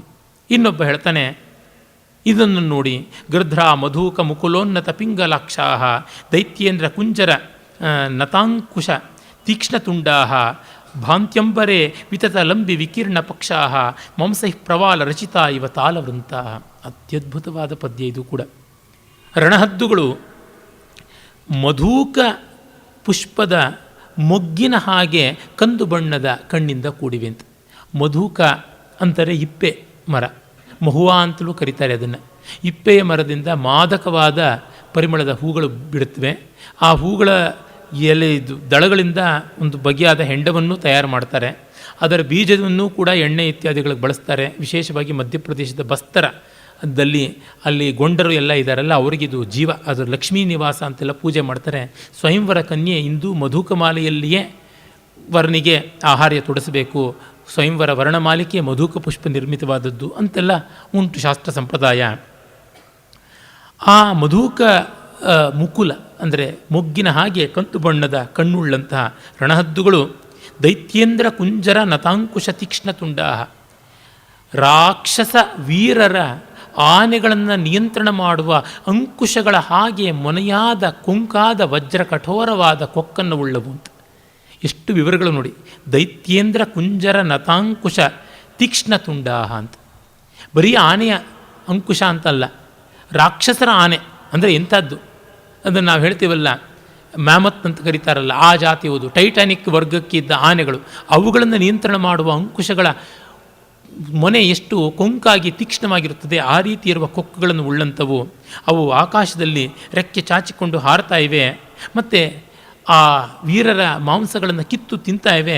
ಕೊಕ್ಕಲ್ಲಿ ಮಾಂಸ ಇದ್ದು ಕಾಲಿನಲ್ಲಿಯೂ ಮಾಂಸದ ತುಂಡುಗಳನ್ನು ಹಿಡ್ಕೊಂಡು ಅಂತರಿಕ್ಷದಲ್ಲಿ ಹಾರ್ತಾ ಇದ್ದಿದ್ದು ಹೇಗಿವೆ ಅಂತಂದರೆ, ಹವಳಗಳನ್ನು ಕಟ್ಟಿ ಹವಳದ ಗೊಂಚಲಿಂದ ಅಲಂಕಾರ ಮಾಡಿದ ಚಾಮರಗಳಂತೆ ಕಾಣಿಸ್ತಾ ಇವೆ ಅಂತ. ಚಾಮರ ಅಂತಲ್ಲ, ತಾಲವೃಂತ ಅಂದರೆ ಬೀಸಣಿಗೆ, ಚಮರಿಯ ಮೃಗದ ಬಾಲದಿಂದ ಆದದ್ದು ಚಾಮರ. ತಾಲವೃಂತ ಅಂದರೆ ತಾಳೆಯ ಮರದ ಎಲೆಯಿಂದ ಮಾಡಿದ ಬೀಸಣಿಗೆ ತಾಲವೃಂತ. ವ್ಯಜನ ಅಂತಂದರೆ ಬಿದಿರಿಂದ ಮಾಡಿದಂಥ ಬೀಸಣಿಗೆ. ಹೀಗೆ ಬೇರೆ ಬೇರೆ ಬೀಸಣಗಳಿಗೆ ಬೇರೆ ಬೇರೆ ಹೆಸರುಂಟು ಸಂಸ್ಕೃತದಲ್ಲಿ. ಇದು ತಾಳವೃಂತ, ತಾಳೆಯ ಮರದಿಂದ ಮಾಡಿದ. ವೃಂತ ಅಂದರೆ ಕಾಂಡ. ತಾಳೆಯ ಎಲೆಯನ್ನು, ತಾಳೆಯ ಎಲೆಯ ಕಾಡು ಯಾವುದಿರುತ್ತೆ, ಇಟ್ಸ್ ಎ ಕಾಂಪೌಂಡ್ ಲೀಫ್, ಸಂಕೀರ್ಣ ಪತ್ರ. ಆ ಸಂಕೀರ್ಣ ಪತ್ರದ ವಿಸ್ತಾರ ಮಾಡಿಬಿಟ್ಟಿದ್ರೂ ಆ ಕಾಂಡ ಯಾವುದಿದೆ ಅದಕ್ಕೆ ಸೇರಿಸಿ ಕಟ್ತಾರೆ. ತೊಟ್ಟು ಅಂತ ಕರಿತೀವಲ್ಲ ಎಲೆಯ ಆ ಒಂದು ಸ್ಟಾಕ್, ಅದಕ್ಕೆ ಕಟ್ಟಿ ಚಕ್ರಾಕಾರದ ಬೀಸಣಿಗೆ ಮಾಡ್ತಾರೆ. ನೋಡಿದಿರ್ಬೋದು, ಬಹಳ ಚೆನ್ನಾಗಿರುತ್ತೆ, ತುಂಬ ಹಗುರಾಗಿ ಮನೋಹರವಾಗಿರುತ್ತೆ. ಯಾವ ಬೀಸಣಿಗೆಗಿಂತ ಈ ಬೀಸಣಿಗೆ ತುಂಬ ಚೆನ್ನಾಗಿರುತ್ತೆ, ತಾಳೆಯ ಬೀಸಣಿಗೆ. ಅದು ತಾಳವೃಂತ. ಇನ್ನೊಬ್ಬ ಹೇಳ್ತಾನೆ, ಸ್ರಸ್ತೋದ್ವರ್ತಿತ ನೇತ್ರ ಷಟ್ಪದ ಗಣ ತಾಮ್ರೋಷ್ಠ ಪತ್ರೋತ್ಕರ ಭ್ರೂಭೇದಾಂಚಿತ ಕೇಸರ ಸ್ವಮುಕುಟ ವ್ಯಾವಿದ್ಧ ಸಂವರ್ತಿಕ ವೀರ್ಯಾದಿತ್ಯ ವಿಬೋಧಿತ ರಣಮುಖೆ ನಾರಾಚ ನಾಲೋನ್ನತ ನಿಷ್ಕಂಪ ಸ್ಥಳ ಪದ್ಮಿನೀವ ರಚಿತ ರಾಜ್ಞಾಮಭೀತೈರ್ಮುಖೈ. ಇದು ಅಷ್ಟೇ ಅತ್ಯಂತ ರಮಣೀಯವಾದ ಪದ್ಯ. ಇಡೀ ಯುದ್ಧರಂಗ ಅರಳಿದ ತಾವರೆಗಳಿಂದ ಕೂಡಿದ ಸರೋವರದಂತೆ ಕಾಣಿಸ್ತಾ ಇದೆ ಅಂತ. ಆ ಸರೋವರದಲ್ಲಿ ನೀರೇ ರಕ್ತ. ಇನ್ನು ಆ ಕತ್ತರಿಸಲ್ಪಟ್ಟ ತಲೆ ಯಾವುದಿವೆ ಅವುಗಳೇನೇ ಕಮಲಗಳು. ಅವರು ಯುದ್ಧದಲ್ಲಿ ಕಣ್ಣರಳಿಸಿ ಯುದ್ಧ ಮಾಡ್ತಾ ಇದ್ರಲ್ಲ, ಆ ಅರಳಿದ ಕಣ್ಣುಗಳು ಹಾಗೆ ಅರಳಿದಂತೆಯೇ ಪ್ರಾಣ ಹೋಗಿದೆ. ಆ ಅರಳಿದ ಕಣ್ಣುಗಳೇನೆ ಅಲ್ಲಿ ಓಡಾಡ್ತಕ್ಕ ದುಂಬಿಗಳಾಗಿವೆ. ಇನ್ನು ತುಟಿಯನ್ನು ಔಡು ಗಚ್ಚಿದ್ದಾರಲ್ಲ, ಕೆಂಪಗಾಗಿದೆ ಆ ತುಟಿ, ಅದು ಕೇಸರಗಳಾಗಿವೆ. ಮತ್ತು ಹುಬ್ಬುಗಳು ಕೂಡ ಅದಕ್ಕೆ ತಕ್ಕಂತೆ ಆಗಿವೆ. ತುಟಿಗಳು ಎಲೆಗಳಾಗಿವೆ, ಹುಬ್ಬುಗಳು ಕೇಸರಗಳಾಗಿವೆ. ಆಮೇಲೆ ಭ್ರೂಭೇದಾಂಚಿತ ಕೇಸರ ಸ್ವಮುಕುಟ ವ್ಯಾವಿದ್ಧ ಸಂವರ್ತಿಕಾ. ಮತ್ತು ಕಿರೀಟಗಳು ಇವೆ. ಆ ಕಿರೀಟ ಮಧ್ಯದಲ್ಲಿ ಬರುವಂಥ ಕಮಲದ ಕರ್ಣಿಕೆಯಂತೆ ತೋರ್ತಾ ಇವೆ. ಪರಾಕ್ರಮ ಅನ್ನುವ ಸೂರ್ಯನಿಂದ ಅರಳಿದ್ದೆ ಅವೆಲ್ಲ ಮುಖಗಳು ಅಂತ. ವೀರ್ಯಾದಿತ್ಯ ವಿಬೋಧಿತ, ಎಷ್ಟು ಸೊಗಸಾದ ರೂಪಕ ನೋಡಿ. ಇಡೀ ಪದ್ಯ ರೂಪಕಾಲಂಕಾರ, ಇದು ಸಾವಯವ ರೂಪಕಾಲಂಕಾರ. ಮತ್ತು ಅವರ ಕೊರಳು ಕತ್ತರಿಸಲ್ಪಟ್ಟಿವೆಯಲ್ಲ ಬಾಣಗಳಿಂದ, ಆ ಬಾಣಗಳು ಹಿಂಗೆ ಚಟಮ್ಮಂತ ಕೊರಳನ್ನು ಹಿಡ್ಕೊಂಡಿವೆ. ಆ ಬಾಣಗಳೇ ಕಮಲದ ನಾಳಗಳು. ನಿಷ್ಕಂಪಾಹ ಸ್ಥಳಪದ್ಮಿನಿವ, ಅಲ್ಲಾಡದೆ ಅವು ಸ್ಥಳಪದ್ಮಿನಿಗಳಂತೆ ನೆಲದಲ್ಲಿ ರಚಿತವಾದಂಥ ಸರೋವರಗಳಂತೆ ತೋರ್ತಾ ಇವೆ. ರಾಜ್ಞಾಂ ಅಭೀತೈರ್ ಮುಖೈಹಿ, ಭಯವಿಲ್ಲದ, ಭಯ ಇದ್ದರೆ ಮುಖ ಮುದುಡು ಹೋಗುತ್ತೆ, ಭಯ ಇಲ್ಲದ ಕಾರಣ ಪ್ರಫುಲ್ಲ ವದನ, ಹಾಗಾಗಿ ಅರಳಿದ ತಾವರೆಗಳಂತೆ ಕಾಣಿಸ್ತಾ ಇವೆ ಅಂತ. ಇಂಥ ಒಳ್ಳೆಯ ಒಂದು ಪದ್ಯವನ್ನು ಕವಿ ಕೊಟ್ಟಿದ್ದಾನೆ. ಈ ರೀತಿಯಾದ ವರ್ಣನೆಗಳನ್ನು ನೀವು ಮೂರು ಲೋಕದಲ್ಲೂ ಸಂಸ್ಕೃತ ಕಾವ್ಯ ಬಿಟ್ಟೆಲ್ಲೂ ನೋಡೋಕ್ಕಾಗೋಲ್ಲ. ನೋಡುವುದಿದ್ದರೆ ಇದರ ಪ್ರಸಾದವಾಗಿ ಬೇರೆ ಕಡೆ ಹೋಗಿರಬೇಕಷ್ಟೆ. ಕಾಳಿದಾಸ ಮೇಘದೂತದ ಪೂರ್ವ ಮೇಘದಲ್ಲಿ ಒಂದು ಕಡೆ ಕ್ಷತ್ರ ಪ್ರಧನ ಪಿಶುನೈಹಿ ಅಂತ ನಾವು ಮಾತನ್ನು ಬಳಸ್ತಾ, ನೀನು ಬ್ರಹ್ಮಾವರ್ತಂ ಜನಪದ ಮತ ಗಚ್ಚ ಅಂತ ಬ್ರಹ್ಮಾವರ್ತ ಅನ್ನುವ ಪ್ರಾಂತಕ್ಕೆ ಹೋಗೋದು ಕುರುಭೂಮಿ.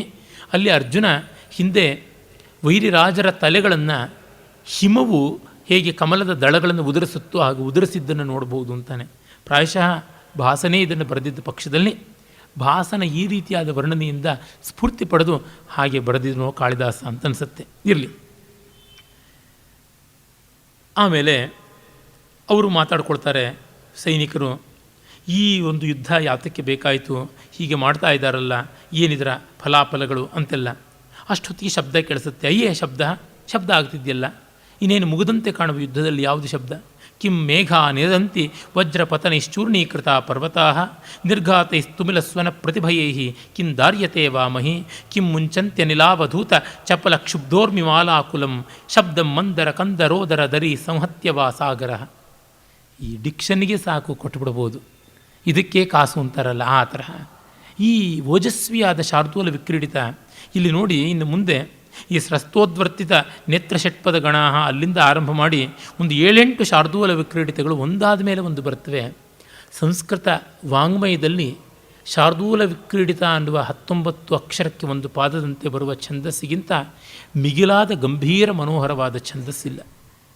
ಸುಮಾರು 25-30 ಭಾಷೆಗಳ ಛಂದಸ್ಸಿನ ಗತಿಗಳು ಹೇಗಿರುತ್ತವೆ ಅಂತ ಈ ಕಡೆ ಜಪಾನ್ನಿಂದ ಈ ಕಡೆ ಅಮೆರಿಕಾವರೆಗಿನ ಭಾಷೆಗಳದ್ದು ನಾನು ಪರಿಶೀಲನೆ ಮಾಡಿ ನೋಡಿದ್ದೀನಿ.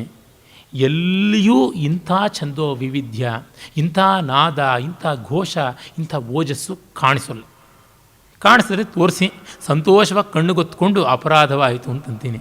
ಇನ್ನೂ ಆ ಕಾಲ ಆ ಸ್ಥಿತಿ ಬಂದಿಲ್ಲ ಅಷ್ಟೆ. ಅಂದರೆ ಏನು ಓಜಸ್ವಿತೆ, ಏನು ಗಂಭೀರ, ಏನು ಮಹನೀಯವಾದದ್ದು. ಕಿಂ ಮೇಘಾ ನಿನದಂತಿ ವಜ್ರಪಥ ನಿಶ್ಚೂರ್ಣೀಕೃತ ಪರ್ವತ, ಏನು ಮೋಡಗಳ ಗುಡುಗೆ ಅಥವಾ ಸಿಡಿಲೇ ಬಿದ್ದು ಪರ್ವತಗಳೇ ಹಿಟ್ಟಾಗಿಬಿಟ್ಟವ. ನಿರ್ಘಾತ ಸ್ತುಮುಲ ಸ್ವನ ಪ್ರತಿಭಯೇಹಿ ಕಿಂ ದಾರ್ಯತೆ ವಾಮಹಿ, ಅಥವಾ ಭೂಕಂಪದಿಂದ ಭೂಮಿಯ ಒಡಲೇ ಸೀಳಿ ಹೋಯಿತೆ. ಕಿಂ ಮುಂಚಂತ್ಯನಿಲಾವಧೂತ ಚಪಲ ಕ್ಷುಬ್ಧೋದದಿ ಕ್ಷುಬ್ಧೋರ್ಮಿಮಾಲಾಕುಲಂ. ಪ್ರಳಯಕಾಲ ಪ್ರಭಂಜನದಿಂದ ಉಲ್ಲೋಲ ಕಲ್ಲೋಲವಾದ ಸಾಗರದ ಕೋಲಾಹಲವಾಯಿದು. ಶಬ್ದಂ ಮಂದರ ಕಂದರೋದರ ದರಿ ಸಂಹತ್ಯವಾ ಸಾಗರ. ಮಂದರ ಕಂದರ ಉದರ ದರಿ, ಮಂದರ ಪರ್ವತದ ಕಂದರದ ಒಳಗಿನ ಕೊರಕಲುಗಳಿಂದ ಸಮುದ್ರ ಅಲ್ಲಿಗೆ ತನ್ನ ಆಶ್ರಯವನ್ನು ಕೋರಿಕೊಂಡು ಹೋಗಿ ಈ ಶಬ್ದವನ್ನು ಮಾಡ್ತಾ ಇದೆಯಾ. ಎಲ್ಲಿಂದ ಎಲ್ಲಿಗೆ ಈ ಅಲೆಗಳು ಚಿಮ್ಮಿ ಬರ್ತಾ ಇವೆ, ಏನೀ ಮಹಾ ಕೋಲಾಹಲ ತುಮುಲ ಅಂತ. ಏನು ಅಂತ ನೋಡ್ತಾರೆ. ಅಯ್ಯೇ ಏತತ್ ಖಲು ದ್ರೌಪದಿ ಕೇಶ ದರ್ಶನ ಅವಮರ್ಶಿತಸ್ಯ ಪಾಂಡವ ಮಧ್ಯಮಸ್ಯ ಭೀಮಸೇನಸ್ಯ ಭ್ರಾತೃಶತ ವಧ ಕ್ರುದ್ಧಸ್ಯ ಮಹಾರಾಜ ದುರ್ಯೋಧನಸ್ಯ ಚ ದ್ವೈಪಾಯನ ಹಲಾಯುಧ ಕೃಷ್ಣ ವಿದುರ ಪ್ರಮುಖಾನಾಂ ಕುರು ಯದುಕುಲ ದೈವತಾನಾಂ ಪ್ರತ್ಯಕ್ಷಂ ಪ್ರವೃತ್ತಂ ಗದಾಯುದ್ಧಂ. ಆ ಗದ್ಯ ನೋಡಿ ಎಷ್ಟು ಚೆನ್ನಾಗಿದೆ. ಅಹೋ ಏತತ್ ಖಲು, ಇದು ತಾನೇ ದ್ರೌಪದಿ ಕೇಶ ದರ್ಶನ ಅವಮರ್ಶಿತಸ್ಯ, ದ್ರೌಪದಿಯ ಮುಡಿಯನ್ನು ಹಿಡಿದೆಳೆದ ಕಾರಣದಿಂದ ಕುಪಿತನಾದ ಪಾಂಡವ ಮಧ್ಯಮಸ್ಯ. ವಸ್ತುತಃ ಕೌಂತೆಯ ಮಧ್ಯಮ ಆಗಬೇಕು. ಪಾಂಡವ ಮಧ್ಯಮ ಅರ್ಜುನ, ಇಬ್ಬರು ಮಾದ್ರೇಯರು, 3 ಕೌಂತೆಯರು, ನಡುವೆ ಬರುವನು ಅರ್ಜುನ. ಈ ತಪ್ಪನ್ನು ಮಧ್ಯಮ ವ್ಯಾಯೋಗದಲ್ಲೂ ಮಾಡಿದ್ದಾನೆ. ಅದಕ್ಕೆ 2 ಬರೆದವನು ಒಬ್ಬನೇ ಕವಿ ಅಂತ ಹೇಳಬೇಕೋ ಏನೋ.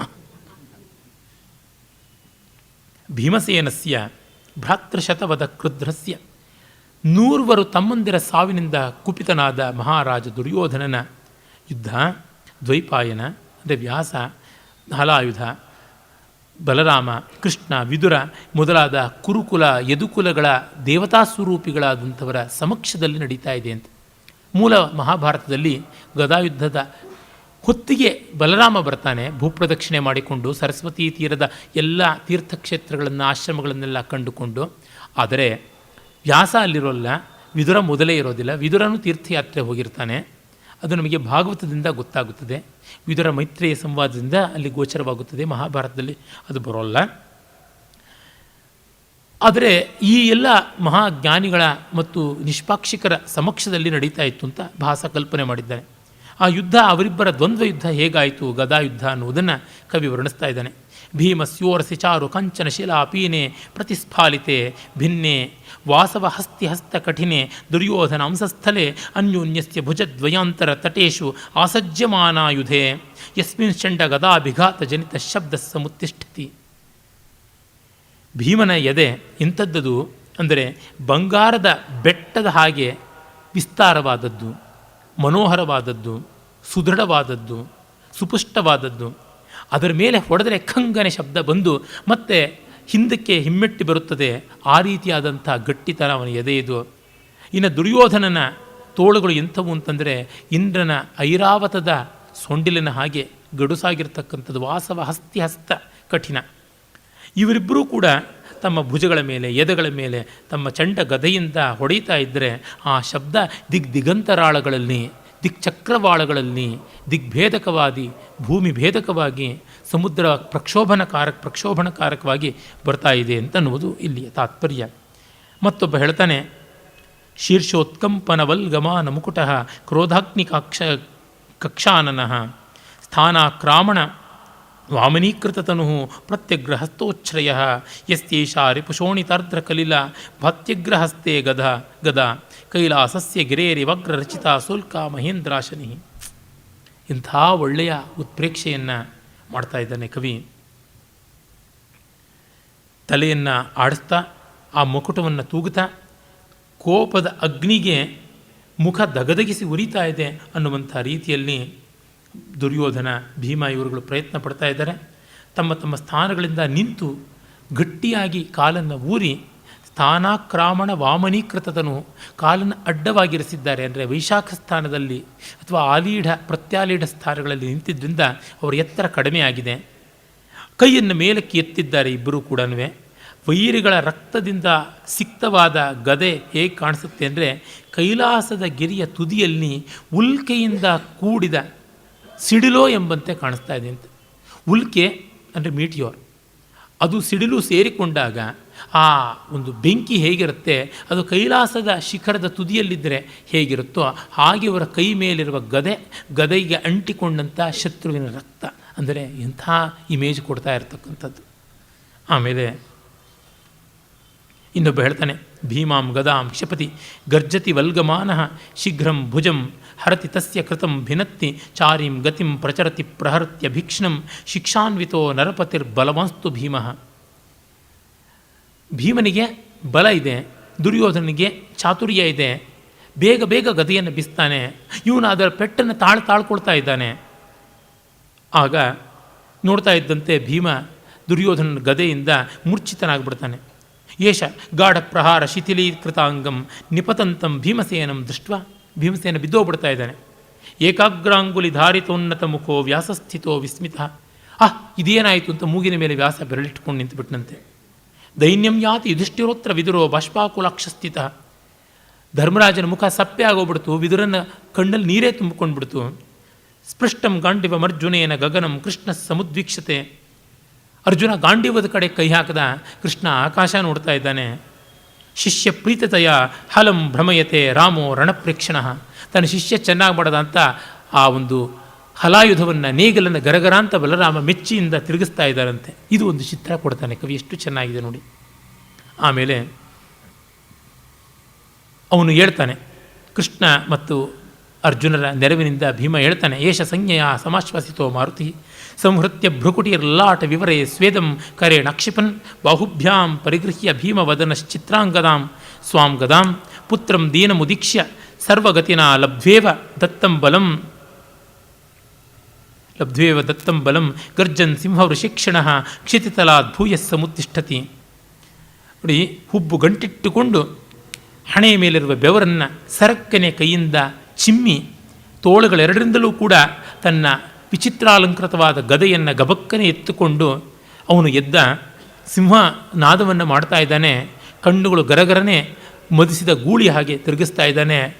ಬೀಸಿದ ತಂಗಾಳಿಯಿಂದಲೇ ತನ್ನಪ್ಪನಿಂದ ಮತ್ತೆ ಬಲವನ್ನು ತೆಗೊಂಡಂತೆ ಕಾಣಿಸ್ತಾ ಇದೆ ಎನ್ನುವಲ್ಲಿ ಒಂದು ಉತ್ಪ್ರೇಕ್ಷಾಲಂಕಾರ ಇದೆ, ಸ್ವಭಾವೋಕ್ತಿ ಅಲಂಕಾರವೂ ಇದೆ. ಇಷ್ಟು ಸೊಗಸಾಗಿ ಆ ರಚನೆಯನ್ನು ಮಾಡಿದ್ದಾನೆ. ಆಮೇಲೆ ನೋಡಿ, ಭೂಮೋ ಪಾಣಿತಲೆ ನಿಗೃಶ್ಯ ತರಸ ಬಾಹು ಪ್ರಮೃಜ್ಯಾಧಿಕಂ ಸಂದಷ್ಟೋಷ್ಟಪುಟೇನ ವಿಕ್ರಮ ಬಲಾತ್ ಕ್ರೋಧಾಧಿಕಂ ಗರ್ಜತ ತ್ಯಕ್ವಾ ಧರ್ಮ ಗೃಣಾಂ ವಿಹಾಯ ಸಮಯಂ ಕೃಷ್ಣಸ್ಯ ಸಂಜ್ಞಾಸಮಂ ಗಾಂಧಾರಿ ತನಯಸ್ಯ ಪಾಂಡುತನಯೇನ ಊರ್ವೋರ್ ವಿಮುಕ್ತ ಆಗದ.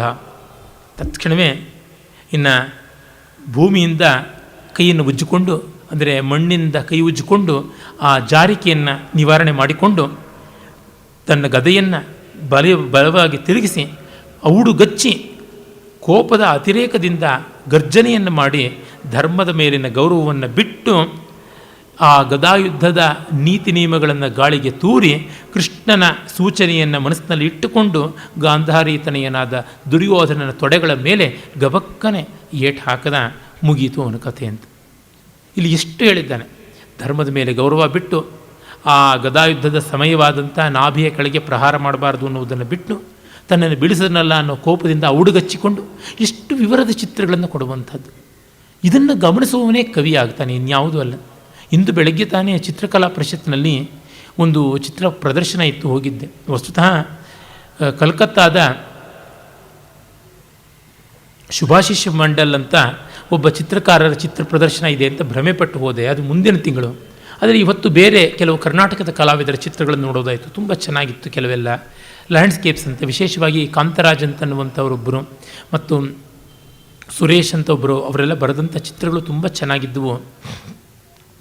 ಆ ಚಿತ್ರಗಳಲ್ಲಿ ಒಂದು ರಥವನ್ನು ನೋಡ್ತಾ ಇರ್ತಕ್ಕಂಥ ಹಳ್ಳಿ ಹೆಂಗಸರು, ಹಳ್ಳಿ ಗಂಡಸರು, ಮತ್ತು ಇನ್ಯಾವುದೋ ಒಂದು ಮಲೆನಾಡಿನ ಬೀದಿ, ಈ ಥರದ ಸಾಮಾನ್ಯವಾದ ಲ್ಯಾಂಡ್ಸ್ಕೇಪ್ಸ್ ಅಂತೀವಲ್ಲ, ಸ್ಥಳಚಿತ್ರಗಳು. ಆದರೆ ಅವರ ಪರಿಶೀಲನೆ ಎಷ್ಟು ಕೂಲಂಕಷವಾಗಿದೆ, ಎಷ್ಟು ಸೂಕ್ಷ್ಮವಾಗಿದೆ ಅಂತ ನೋಡಿದಾಗ ಆಶ್ಚರ್ಯವಾಗುತ್ತೆ. ಆ ಕಲ್ಕತ್ತಾದ ಕಲಾವಿದರ ಚಿತ್ರಗಳ ಫೋಟೋಗ್ರಾಫ್ಸು ಅಷ್ಟೇ. ಕಲ್ಕತ್ತೆಯ ಬೀದಿ ಬೀದಿಗಳ ಕೇರಿಗಳ ಚಿತ್ರಣ, ಅಲ್ಲಿ ಎಲ್ಲೋ ಒಂದು ಎಲೆಕ್ಷನ್ ಪೋಸ್ಟರು, ಇನ್ಯಾವುದೋ ಒಂದು ತೋರಣ, ಆ ಬಂಟಿಂಗ್ ಕಿತ್ತೋಗಿರೋದು ಬಿದ್ದಿರುವಂಥದ್ದು, ಮತ್ತು ಇನ್ಯಾವುದೋ ಬಿಲ್ಡಿಂಗು ಜರಿದು ಬಿದ್ದಿರುವಂಥದ್ದು, ಇವೆಲ್ಲ ಚಿತ್ರದಲ್ಲಿ ಚೆನ್ನಾಗಿ ಕಾಣಿಸುತ್ತೆ. ಅದೇ ಫೋಟೋ ತೆಗೀರಿ ಒಂದು ಚೆನ್ನಾಗಿರೋಲ್ಲ. ನೀವು ನಿತ್ಯದ ಮಾತಿನಲ್ಲೇ ಹೇಳಿ ಅದು ಚೆನ್ನಾಗಾಗೋಲ್ಲ. ಆದರೆ ಕಲೆಯ ಮೂಲಕ ಬಂದಾಗ ಚೆನ್ನಾಗಾಗುತ್ತದೆ. ಕ್ಯಾಮರಾ ಕಣ್ಣಲ್ಲೂ ಚೆನ್ನಾಗಿಲ್ಲದೆ ಇರೋದು ಕುಂಚದ ಕೈಯಿಂದ ಚೆನ್ನಾಗಿ ಕಾಣಿಸುತ್ತೆ. ಹಾಗೆ ಲೋಕಾರೂಢಿಯ ಮಾತಿನಲ್ಲಿ ಇದು ಏನು ಮಹಾ ಅನ್ನುವಂಥದ್ದು ಒಂದು ಛಂದೋಬದ್ಧವಾದ ಪದ್ಯವಾದರೆ, ಒಂದು ಕಾವ್ಯಗತವಾದಾಗ ಅಲ್ಲಿಯ ಸ್ವಾರಸ್ಯವೇ ಬೇರೆ. ಅದೇ ರೀತಿಯಲ್ಲಿ ಯಾವುದೋ ಒಂದು ಸನ್ನಿವೇಶ ನಮ್ಮ ನಿತ್ಯದ ಬದುಕಿನ ಸನ್ನಿವೇಶವೇ ಒಂದು ನಾಟಕದಲ್ಲಿಯೋ ಚಲನಚಿತ್ರದಲ್ಲಿಯೋ ರೂಪುಗೊಂಡಾಗ ಅದಕ್ಕೆ ಸಿಗುವಂಥ ಬಣ್ಣವೇ ಬೇರೆ, ಬೆಡಗೇ ಬೇರೆ. ನೋಡಿದಾಗ ನಮಗೆ ಗೊತ್ತಾಗುತ್ತೆ ಕಾವ್ಯಂ ಗ್ರಥನ ಕೌಶಲಾತ್ ಅನ್ನುವಂಥದ್ದು. ಏಷ ರುಧಿರ ಪತನೋದ್ಯೋತಿತಾಂಗಂ ನಿಪತಂತಂ ಕುರುರಾಜಂ ದೃಷ್ಟ್ವ ಖಮುತ್ಪತಿತೋ ಭಗವಾನ್ ದ್ವೈಪಾಯನ. ದುರ್ಯೋಧನ ಬಿದ್ದಿದ್ದನ್ನು ನೋಡಿ ವ್ಯಾಸರು ಅಂತರ್ಧಾನರಾಗ್ಬಿಟ್ಟಂತೆ, ಆಕಾಶಕ್ಕೆ ಹೊರಟೋದ್ರಂತೆ. ಮಾಲಾ ಸಂವೃತ ಲೋಚನೇನ ಹಲಿನಾ ನೇತ್ರೋಪರೋಧ ಕೃತಃ ದೃಷ್ಟ್ವಾ ಕ್ರೋಧ ನಿಮೀಲಿತಂ ಹಲಧರಂ ದುರ್ಯೋಧನಾಪೇಕ್ಷೆಯ ಸಂಭ್ರಾಂತ ಕರಪಂಚರಾಂತರಗತೋ ದ್ವೈಪಾಯನ ಜ್ಞಾಪಿತೋ ಭೀಮ ಕೃಷ್ಣ ಭುಜಾವಲಂಬಿತ ಗತಿ ನಿರ್ವಾಹ್ಯತೆ ಪಾಂಡವೈ. ಇದನ್ನು ನೋಡಿ ತನ್ನ ಶಿಷ್ಯ ಬಿದ್ದ ಅಂತ ಬಲರಾಮನಿಗೆ ತುಂಬ ಕೋಪ ಬಂತು. ಕ್ರೋಧದಿಂದ ಕಣ್ಣು ಕತ್ತಲಿಡ್ತು ಅವನಿಗೆ. ಮತ್ತು ಅದು ನೋಡಬಾರದ ದೃಶ್ಯ ಅಂತ ಹೇಳಿಬಿಟ್ಟಿದನು ಕೊರಳಿಗೆ ಹಾಕ್ಕೊಂಡಿದ್ದ ಮಾಲೆಯನ್ನೇ ಅಡ್ಡ ಇಟ್ಕೊಂಡ್ಬಿಟ್ಟಂತೆ.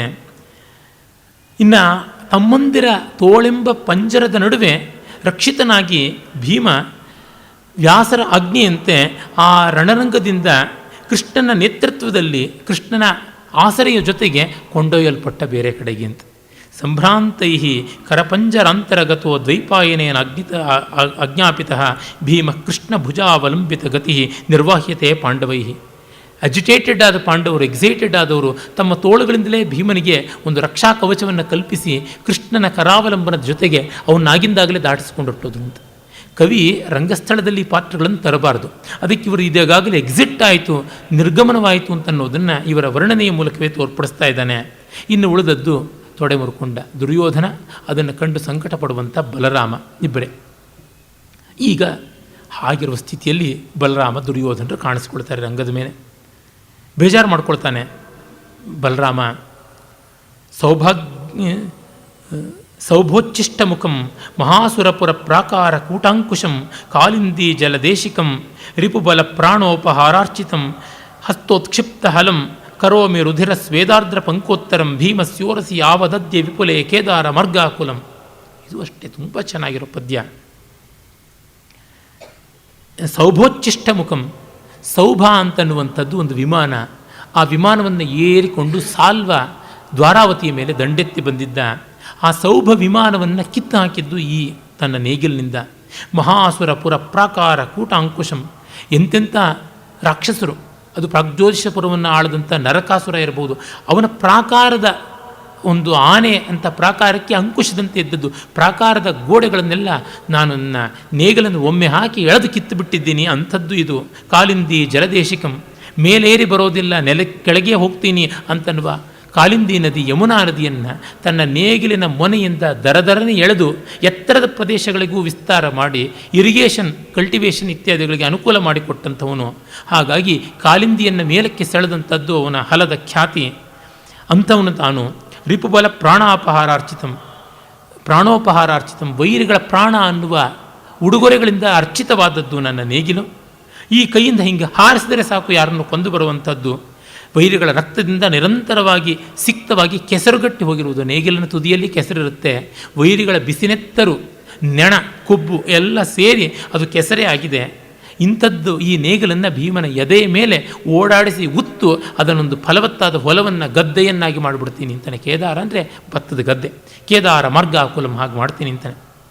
ಮಮ ರಿಪುಬಲಕಾಲಂ ಲಾಂಗಲಂ ಲಂಘಯಿತ್ವಾ ರಣಕೃತ ಮತಿಸಂಧಿಂ ಮಂಚ ನಾವೀಕ್ಷ್ಯ ದರ್ಪಾತ್ ರಣಶಿರಸಿ ಗದಾಂ ತಾಂ ತೇನ ದುರ್ಯೋಧನೋರ್ವೋಹೋ ಕುಲನೇಮ ಸಮೃದ್ಧ್ಯ ಪಾತಿತಃ ಪಾತಯಿತ್ವ. ವೈರಿಗಳಿಗೆ ಕಾಲನಂತಿರುವ ನನ್ನ ಲಾಂಗಲವನ್ನು ಮೀರಿ ರಣದಲ್ಲಿ ನನ್ನ ಉಪಸ್ಥಿತಿಯನ್ನು ಮರೆತು ಉಪೇಕ್ಷೆ ಮಾಡಿ ಹೋಗಿ ನನ್ನ ಶಿಷ್ಯನಿಗೆ ನನ್ನ ಕಣ್ಣೆದುರಿಗೆ ಯುದ್ಧ ಸಮಯವನ್ನು ಮೀರಿದ ಅವಮಾನದ ಪ್ರಾಣಾಪಘಾತವನ್ನು ಮಾಡಿ ತನ್ನ ಕುಲದ ಪ್ರತಿಷ್ಠೆಯನ್ನು ಯುದ್ಧ ಕುಲದ ಪ್ರತಿಷ್ಠೆಯನ್ನು ಬೀಳಿಸಿ ಹೋದಂಥವನು ಯಾರು, ಎಲ್ಲಿ ಅಂತ ಹೇಳ್ಬಿಟ್ಟಂತ ಇದ್ದಾನೆ. ಆಮೇಲೆ ದುರ್ಯೋಧನ ಹೇಳ್ತಾನೆ, ಪ್ರಸೀದತ್ತು ಭಗವಾನ್ ಹಲಾಯುಧ ಅಂತ. ದುರ್ಯೋಧನ ಇಲ್ಲಿ ಬಹಳ ಒಳ್ಳೆಯವನು, ಸಾಚ ಅಂತ ತೋರ್ಪಡಿಸಿರುವಂಥದ್ದು. ಇದಕ್ಕೆ ಅಷ್ಟೇನೂ ಬೆಲೆ ಕಾಣೋಲ್ಲ. ಈ ನಾಟಕದ ಮಟ್ಟಿಗೆ ದುರ್ಯೋಧನನನ್ನು ಹಾಗೆ ಕಾಣುವುದು ನನಗಂತೂ ಸ್ವಲ್ಪ ಕಷ್ಟವೇ ಇದೆ. ಏಕೆಂದರೆ ವ್ಯಾಸರ ಚಿತ್ರದ ದುರ್ಯೋಧನನೇ ಇದ್ದಾನೆ. ಆದರೆ ಕಾವ್ಯ ಚೆನ್ನಾಗಿದೆ ಅಂತ ಓದಬಹುದು. ಅವನಿಗೆ ಬೇಡ್ಕೊಳ್ತಾನೆ, ನೀನು ಹಾಗೆಲ್ಲ ಮಾಡಬೇಡ ಅಂತ ದುರ್ಯೋಧನ. ಆಗ ಅವನು ಹೇಳ್ತಾನೆ, ಶ್ರೀಮಾನ್ ಸಂಯುಗ ಚಂದನೇನ ರುಧಿರೇಣ ಆರ್ದ್ರಾನುಲಿಪ್ತಚ್ಛವಿ ಭೂಸಂಸರ್ಪಣ ರೇಣು ಪಾಟಲ ಭುಜೋ ಬಾಲವ್ರತಂ ಪ್ರಾಹಿತಃ ನಿವೃತ್ತೇಮೃತ ಮಂಥನೆ ಕ್ಷಿತಿಧರಾಂ ಮುಕ್ತ ಸುರೈ ಸಾಸುರೈ ಆಕರ್ಷನ್ನಿವ ಭೋಗಂ ಅರ್ಣವ ಜಲೆ ಶಾಂತೋಜ್ಜಿತೋ ವಾಸುಕಿ. ತುಂಬ ಸುಂದರವಾದ ಪದ್ಯ ಇದು. ಅದರ ಕಲ್ಪನೆ ಶೈಲಿಗಳೇ ನೋಡಿ. ಓಹೋ, ಇವನು ಬಂದನಲ್ಲ ದುರ್ಯೋಧನ, ಎಂಥವನು, ರಕ್ತವನ್ನೇ ಚಂದನದಂತೆ ಮೆತ್ತಿಕೊಂಡಂಥವನು, ನೆಲದ ಮೇಲೆ ತೆವಳು ಬಂದು ಈಗ ತನ್ನ ಬಾಲ್ಯದ ಶೈಶವದ ಮಕ್ಕಳು ತೆವಳುಕೊಂಡು ಹೋಗುವ ಸ್ಥಿತಿಯನ್ನು ಅನುಕರಣೆ ಮಾಡುವ ಮೂಲಕ ಮೈಯೆಲ್ಲ ಧೂಳು ಮಾಡಿಕೊಂಡಂಥವನು ಹೇಗೆ ಕಾಣಿಸ್ತಾ ಇದ್ದಾನೆ ಅಂದರೆ, ಕ್ಷೀರಸಾಗರ ಮಥನವಾದ ಮೇಲೆ ದೇವಾಸುರರೆಲ್ಲ ಮರೆತು ಬಿಟ್ಟ ಮಂದರ ಪರ್ವತವನ್ನು ಸುತ್ತಿ ಕಡದ ಕಡಗೋಲಿನ ಹಗ್ಗವಾಗಿದ್ದ ವಾಸುಕಿ ತೆವಳಿಕೊಂಡು ದಡ ಸೇರ್ತಾನಲ್ಲ, ಹಾಗೆ ಬರ್ತಾ ಇದ್ದಾನೆ ಅಂತ. ಎಷ್ಟು ಸುಂದರವಾದ ಕಲ್ಪನೆ. ನಿರ್ವೃತ್ತೇ ಅಮೃತ ಮಂಥನೆ ಕ್ಷಿತಿಧರಾತ್ ಮುಕ್ತಃ ಸುರೈಹಿ ಸ ಅಸುರೈಹಿ ಆಕರ್ಷನ್ ಇವ ಭೋಗಂ ಅರ್ಣವ ಜಲೈಹಿ ಶಾಂತೋಜ್ಜಿತೋ ವಾಸುಕಿ. ಈ ಕಡೆ ಕಡೆಯಲ್ಲಿ ರಾಕ್ಷಸರು, ಬಾಲದ ಕಡೆ ದೇವತೆಗಳು ಎಳೆದಾಡಿ ಆ ಪರ್ವತವನ್ನು ಸುತ್ತುಕೊಂಡು ಪಾಪ ಕಷ್ಟಪಟ್ಟ ಆ ವಾಸುಕಿಗೇನು ಬಂದಿತ್ತು ಗ್ರಹಚಾರ, ಸುಸ್ತಾಗಿ ಜರ್ಜರಿತನಾಗಿ ಅವನು ಮೆಲ್ಲನೆ ತೆವಳಿಕೊಂಡು ದಡ ಸೇರಿದರೆ ಹೇಗೋ ಆ ಪುರಾಣ ಪನ್ನಗ, ಆ ಥರ ಇವನು ಕಾಣಿಸ್ತಾ ಇದ್ದಾನಲ್ಲ ಅಂತ ದುರ್ಯೋಧನ ಹೇಳ್ತಾನೆ. ಭೀಮೇನ ಭಿತ್ವಾ ಸಮಯ ವ್ಯವಸ್ಥಾಂ ಗದಾಭಿಘಾತ ಕ್ಷತ ಜರ್ಜರೋರುಹು ಭೂಮೌ ಭುಜಾಭ್ಯಾಂ ಪರಿಕೃಷ್ಯಮಾಣಂ ಸ್ವಂ ದೇಹ ಮರ್ಧೋಪರತಂ ವಹಾಮಿ. ಭೀಮ ತೊಡೆಯನ್ನು ಮುರಿದುಬಿಟ್ಟ, ಅರ್ಧ ಶರೀರ ಮುರಿಯಿತು. ಈಗ ಭುಜದಿಂದ ಆ ಶರೀರವನ್ನು ಸಾಗಿಸಿಕೊಂಡು ಎಳ್ಕೊಂಡು ಅರ್ಧ ಶರೀರವನ್ನು ತೀರಿಸಿಕೊಂಡು ಸತ್ತು ಹೋಗಿದೆ ಅರ್ಧ ಶರೀರ. ನಾನೀಗ ಬರ್ತಾ ಇದ್ದೀನಿ, ಗುರುಗಳೇ ಸ್ವಲ್ಪ ನಿಲ್ಲಿ ಸಮಾಧಾನಗೊಳ್ಳಿ. ತ್ವತ್ಪಾದಯೋರ್ ನಿಪತಿತಂ ಪತಿತಸ್ಯ ಭೂಮಾ ವೇತಚ್ಚಿರ ಪ್ರಥಮ ಮಧ್ಯ ವಿಮುಂಚ ರೋಷಂ ಜೀವಂತುತೆ ಕುರುಕುಲಸ್ಯ ನಿವಾಪ ಮೇಘಾ ವೈರಂಚ ವಿಗ್ರಹ ಕಥಾಶ್ಚ ವಯಂಚ ನಷ್ಟ. ತುಂಬ ಚೆನ್ನಾದ ಪದ್ಯ. ನಿಮ್ಮ ಪಾದಗಳ ಮೇಲೆ ಬಿದ್ದಂಥ ಈ ತಲೆ ಇವತ್ತು ನೆಲದ ಮೇಲೂ ಬಿದ್ದಿದೆ. ದಯಮಾಡಿ ಕೋಪವನ್ನು ಬಿಡಿ. ಯಾಕೆ, ಈ ಕುರುಕುಲಕ್ಕೆ ಎಳ್ಳು ನೀರು ಬಿಡುವಂಥ ಮೋಡಗಳು ಇವರೇ, ಪಾಂಡವರೇನೆ. ನಿವಾಪ ಮೇಘಾ, ಒಬ್ಬರ ಸತ್ತವರು. ಒಂದು ಮಳೆ ಬಂದು ಎಳ್ಳು ನೀರು ಬಿಡಬೇಕು ಅಷ್ಟು. ಒಂದು ಇಡೀ ವರ್ಷದ ಜಗತ್ತಿನ ಎಳ್ಳಿನ ಫಸಲೆಲ್ಲವೂ ಕೂಡ ಈ ತಿಥಿಗೆ ಖರ್ಚಾಗುತ್ತೆ. ಅಷ್ಟು ಮಟ್ಟಿಗೆ ಲಕ್ಷಾಂತರ ಜನ ಸತ್ತೋಗಿದ್ದಾರೆ. ಎಲ್ಲರಿಗೂ ತಿಥಿ ಮಾಡ್ತಾನೆ ಪ್ರಾಚೀನಾವೀತಿ ಅಂತ ಧರ್ಮರಾಜ. ಮುಂದೆ ಅದು ಬರುತ್ತೆ ಉಲ್ಲೇಖ. ತುಂಬ ಮಾರ್ಮಿಕವಾಗಿದೆ. ಹೀಗಾಗಿ ಈ ವೈರವನ್ನು ಮತ್ತು ಈ ಕೋಪವನ್ನು ಇದೆಲ್ಲ ಬಿಡಿ, ನಾನು ಹೋದೆ, ಇನ್ನು ನಾನೇನು ಉಳಿಯೋದಿಲ್ಲ ಅಂತಂತಾನೆ. ಇಲ್ಲ ತಾವದಾತ್ಮಾಧಾರ್ಯತಾಂ, ಸ್ವಲ್ಪ ಕಾಲ ನೀನು ಒಂದು ಕ್ಷಣಕಾಲ ಬದುಕಿರು ಅಂತ. ಯಾಕೆ, ಏನು ಮಾಡ್ತೀಯ ನೀನು?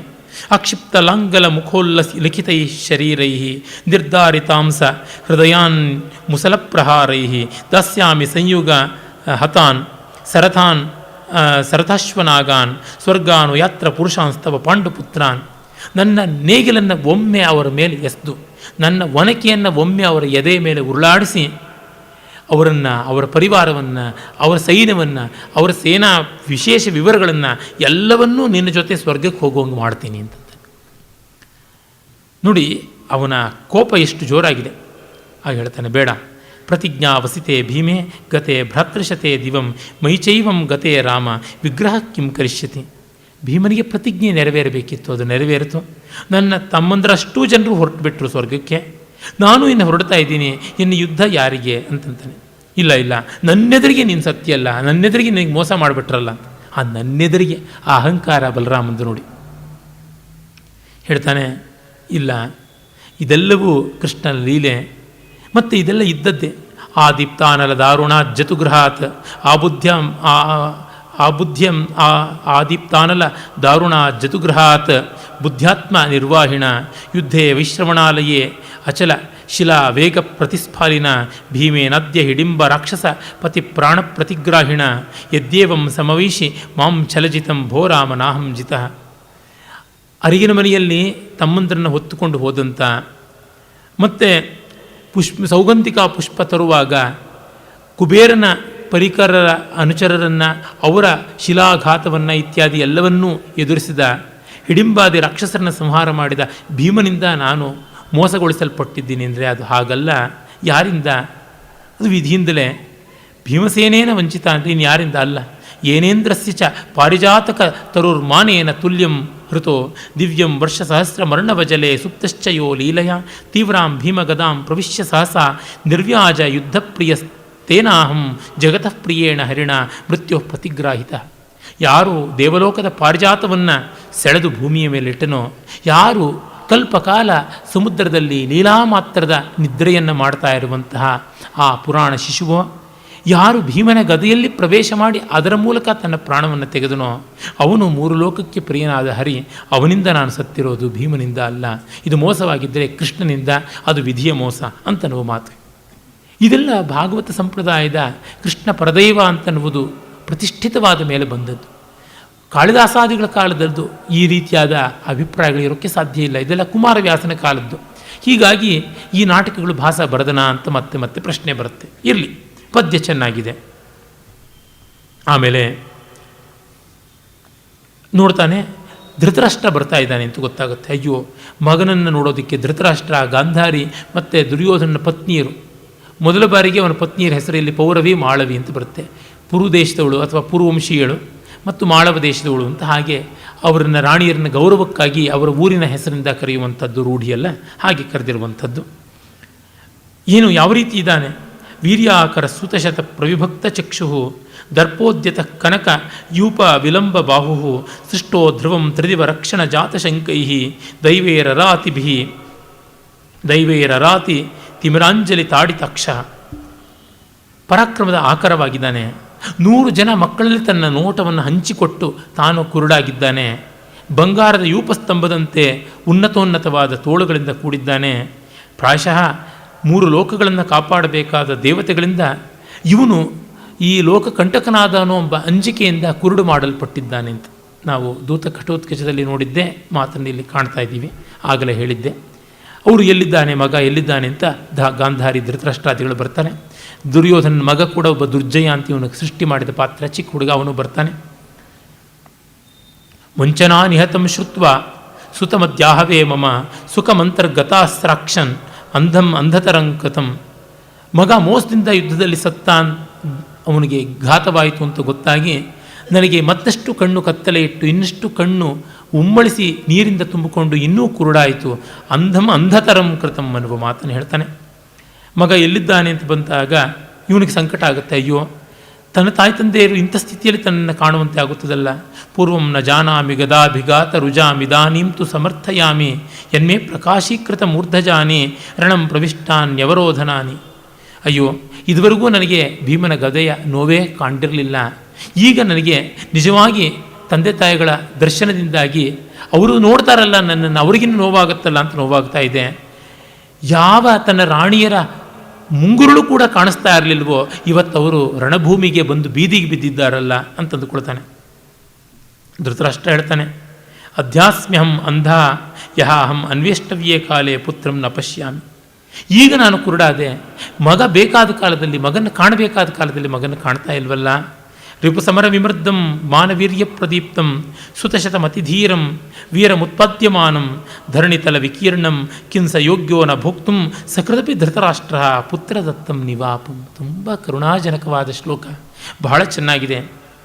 ವೈರಿಗಳನ್ನು ವರ್ಧನ ಮಾಡುವ ಮಾನ ಪರಾಕ್ರಮಗಳಿಂದ ದೇದೀಪ್ಯಮಾನರಾದ 100 ಮಕ್ಕಳನ್ನು ವೀರಸು ಅಂತ, ವೀರರನ್ನು ಪಡೆದಂಥವಳು ವೀರಸು ಆಗ್ತಾಳೆ. ಅಂಥ ವೀರಸುವಾದ ಗಾಂಧಾರಿಗೆ ಪತಿಯಾಗಿ ತಂದೆಯಾಗಿ ಆ ಮಕ್ಕಳಿಗೆ ಹೀಗಿರುವ ನನಗೆ ಈ 100 ಮಕ್ಕಳಲ್ಲಿ ಒಬ್ಬ ಹುಡುಗ ಕೂಡ, ಒಬ್ಬ ಮಗನೂ ಕೂಡ ನನಗೆ ಎಳ್ಳು ನೀರು ಬಿಡಬಾರದೆ, ಆ ಒಬ್ಬ ಮಗನ ಎಳ್ಳು ನೀರನ್ನು ನಾನು ಪಡೆಯುವಂಥ ಪುಣ್ಯವೂ ಪಡ್ಕೊಂಡು ಬರಲಿಲ್ವಾ ಅಂತಂತಾನೆ.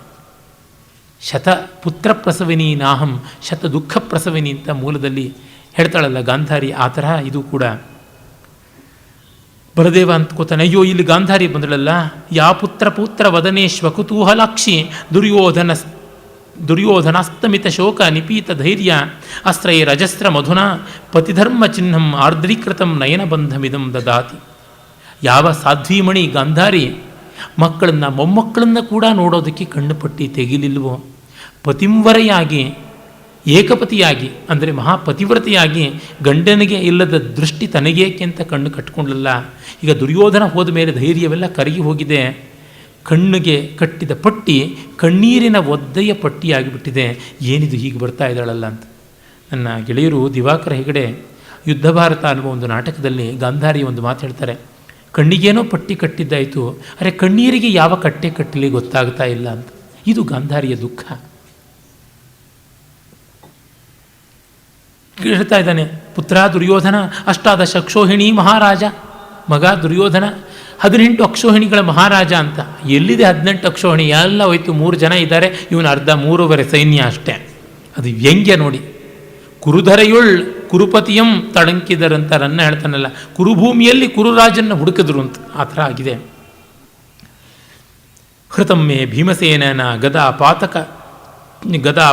ಕಚಗ್ರಹೇ ಸಮಮೂರು ದ್ವಯೇನಾದ್ಯ ಗುರು ಪಾದಾಭಿವಂದನಂ.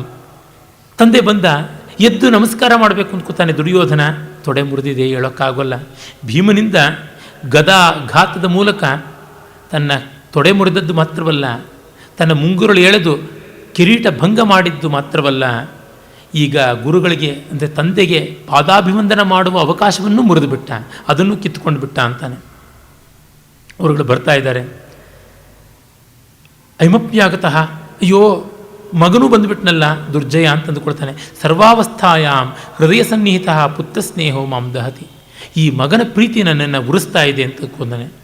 ದುಃಖಾನಾಂ ಅನಭಿಜ್ಞೋಯೋ ಮಮಾಂಕಶಯನೋಚಿತ ನಿರ್ಜಿತಂ ದುರ್ಜಯೋ ದೃಷ್ಟ ಕಿನ್ನು ಮಾಂ ಅಭಿದಾಸ್ಯತಿ.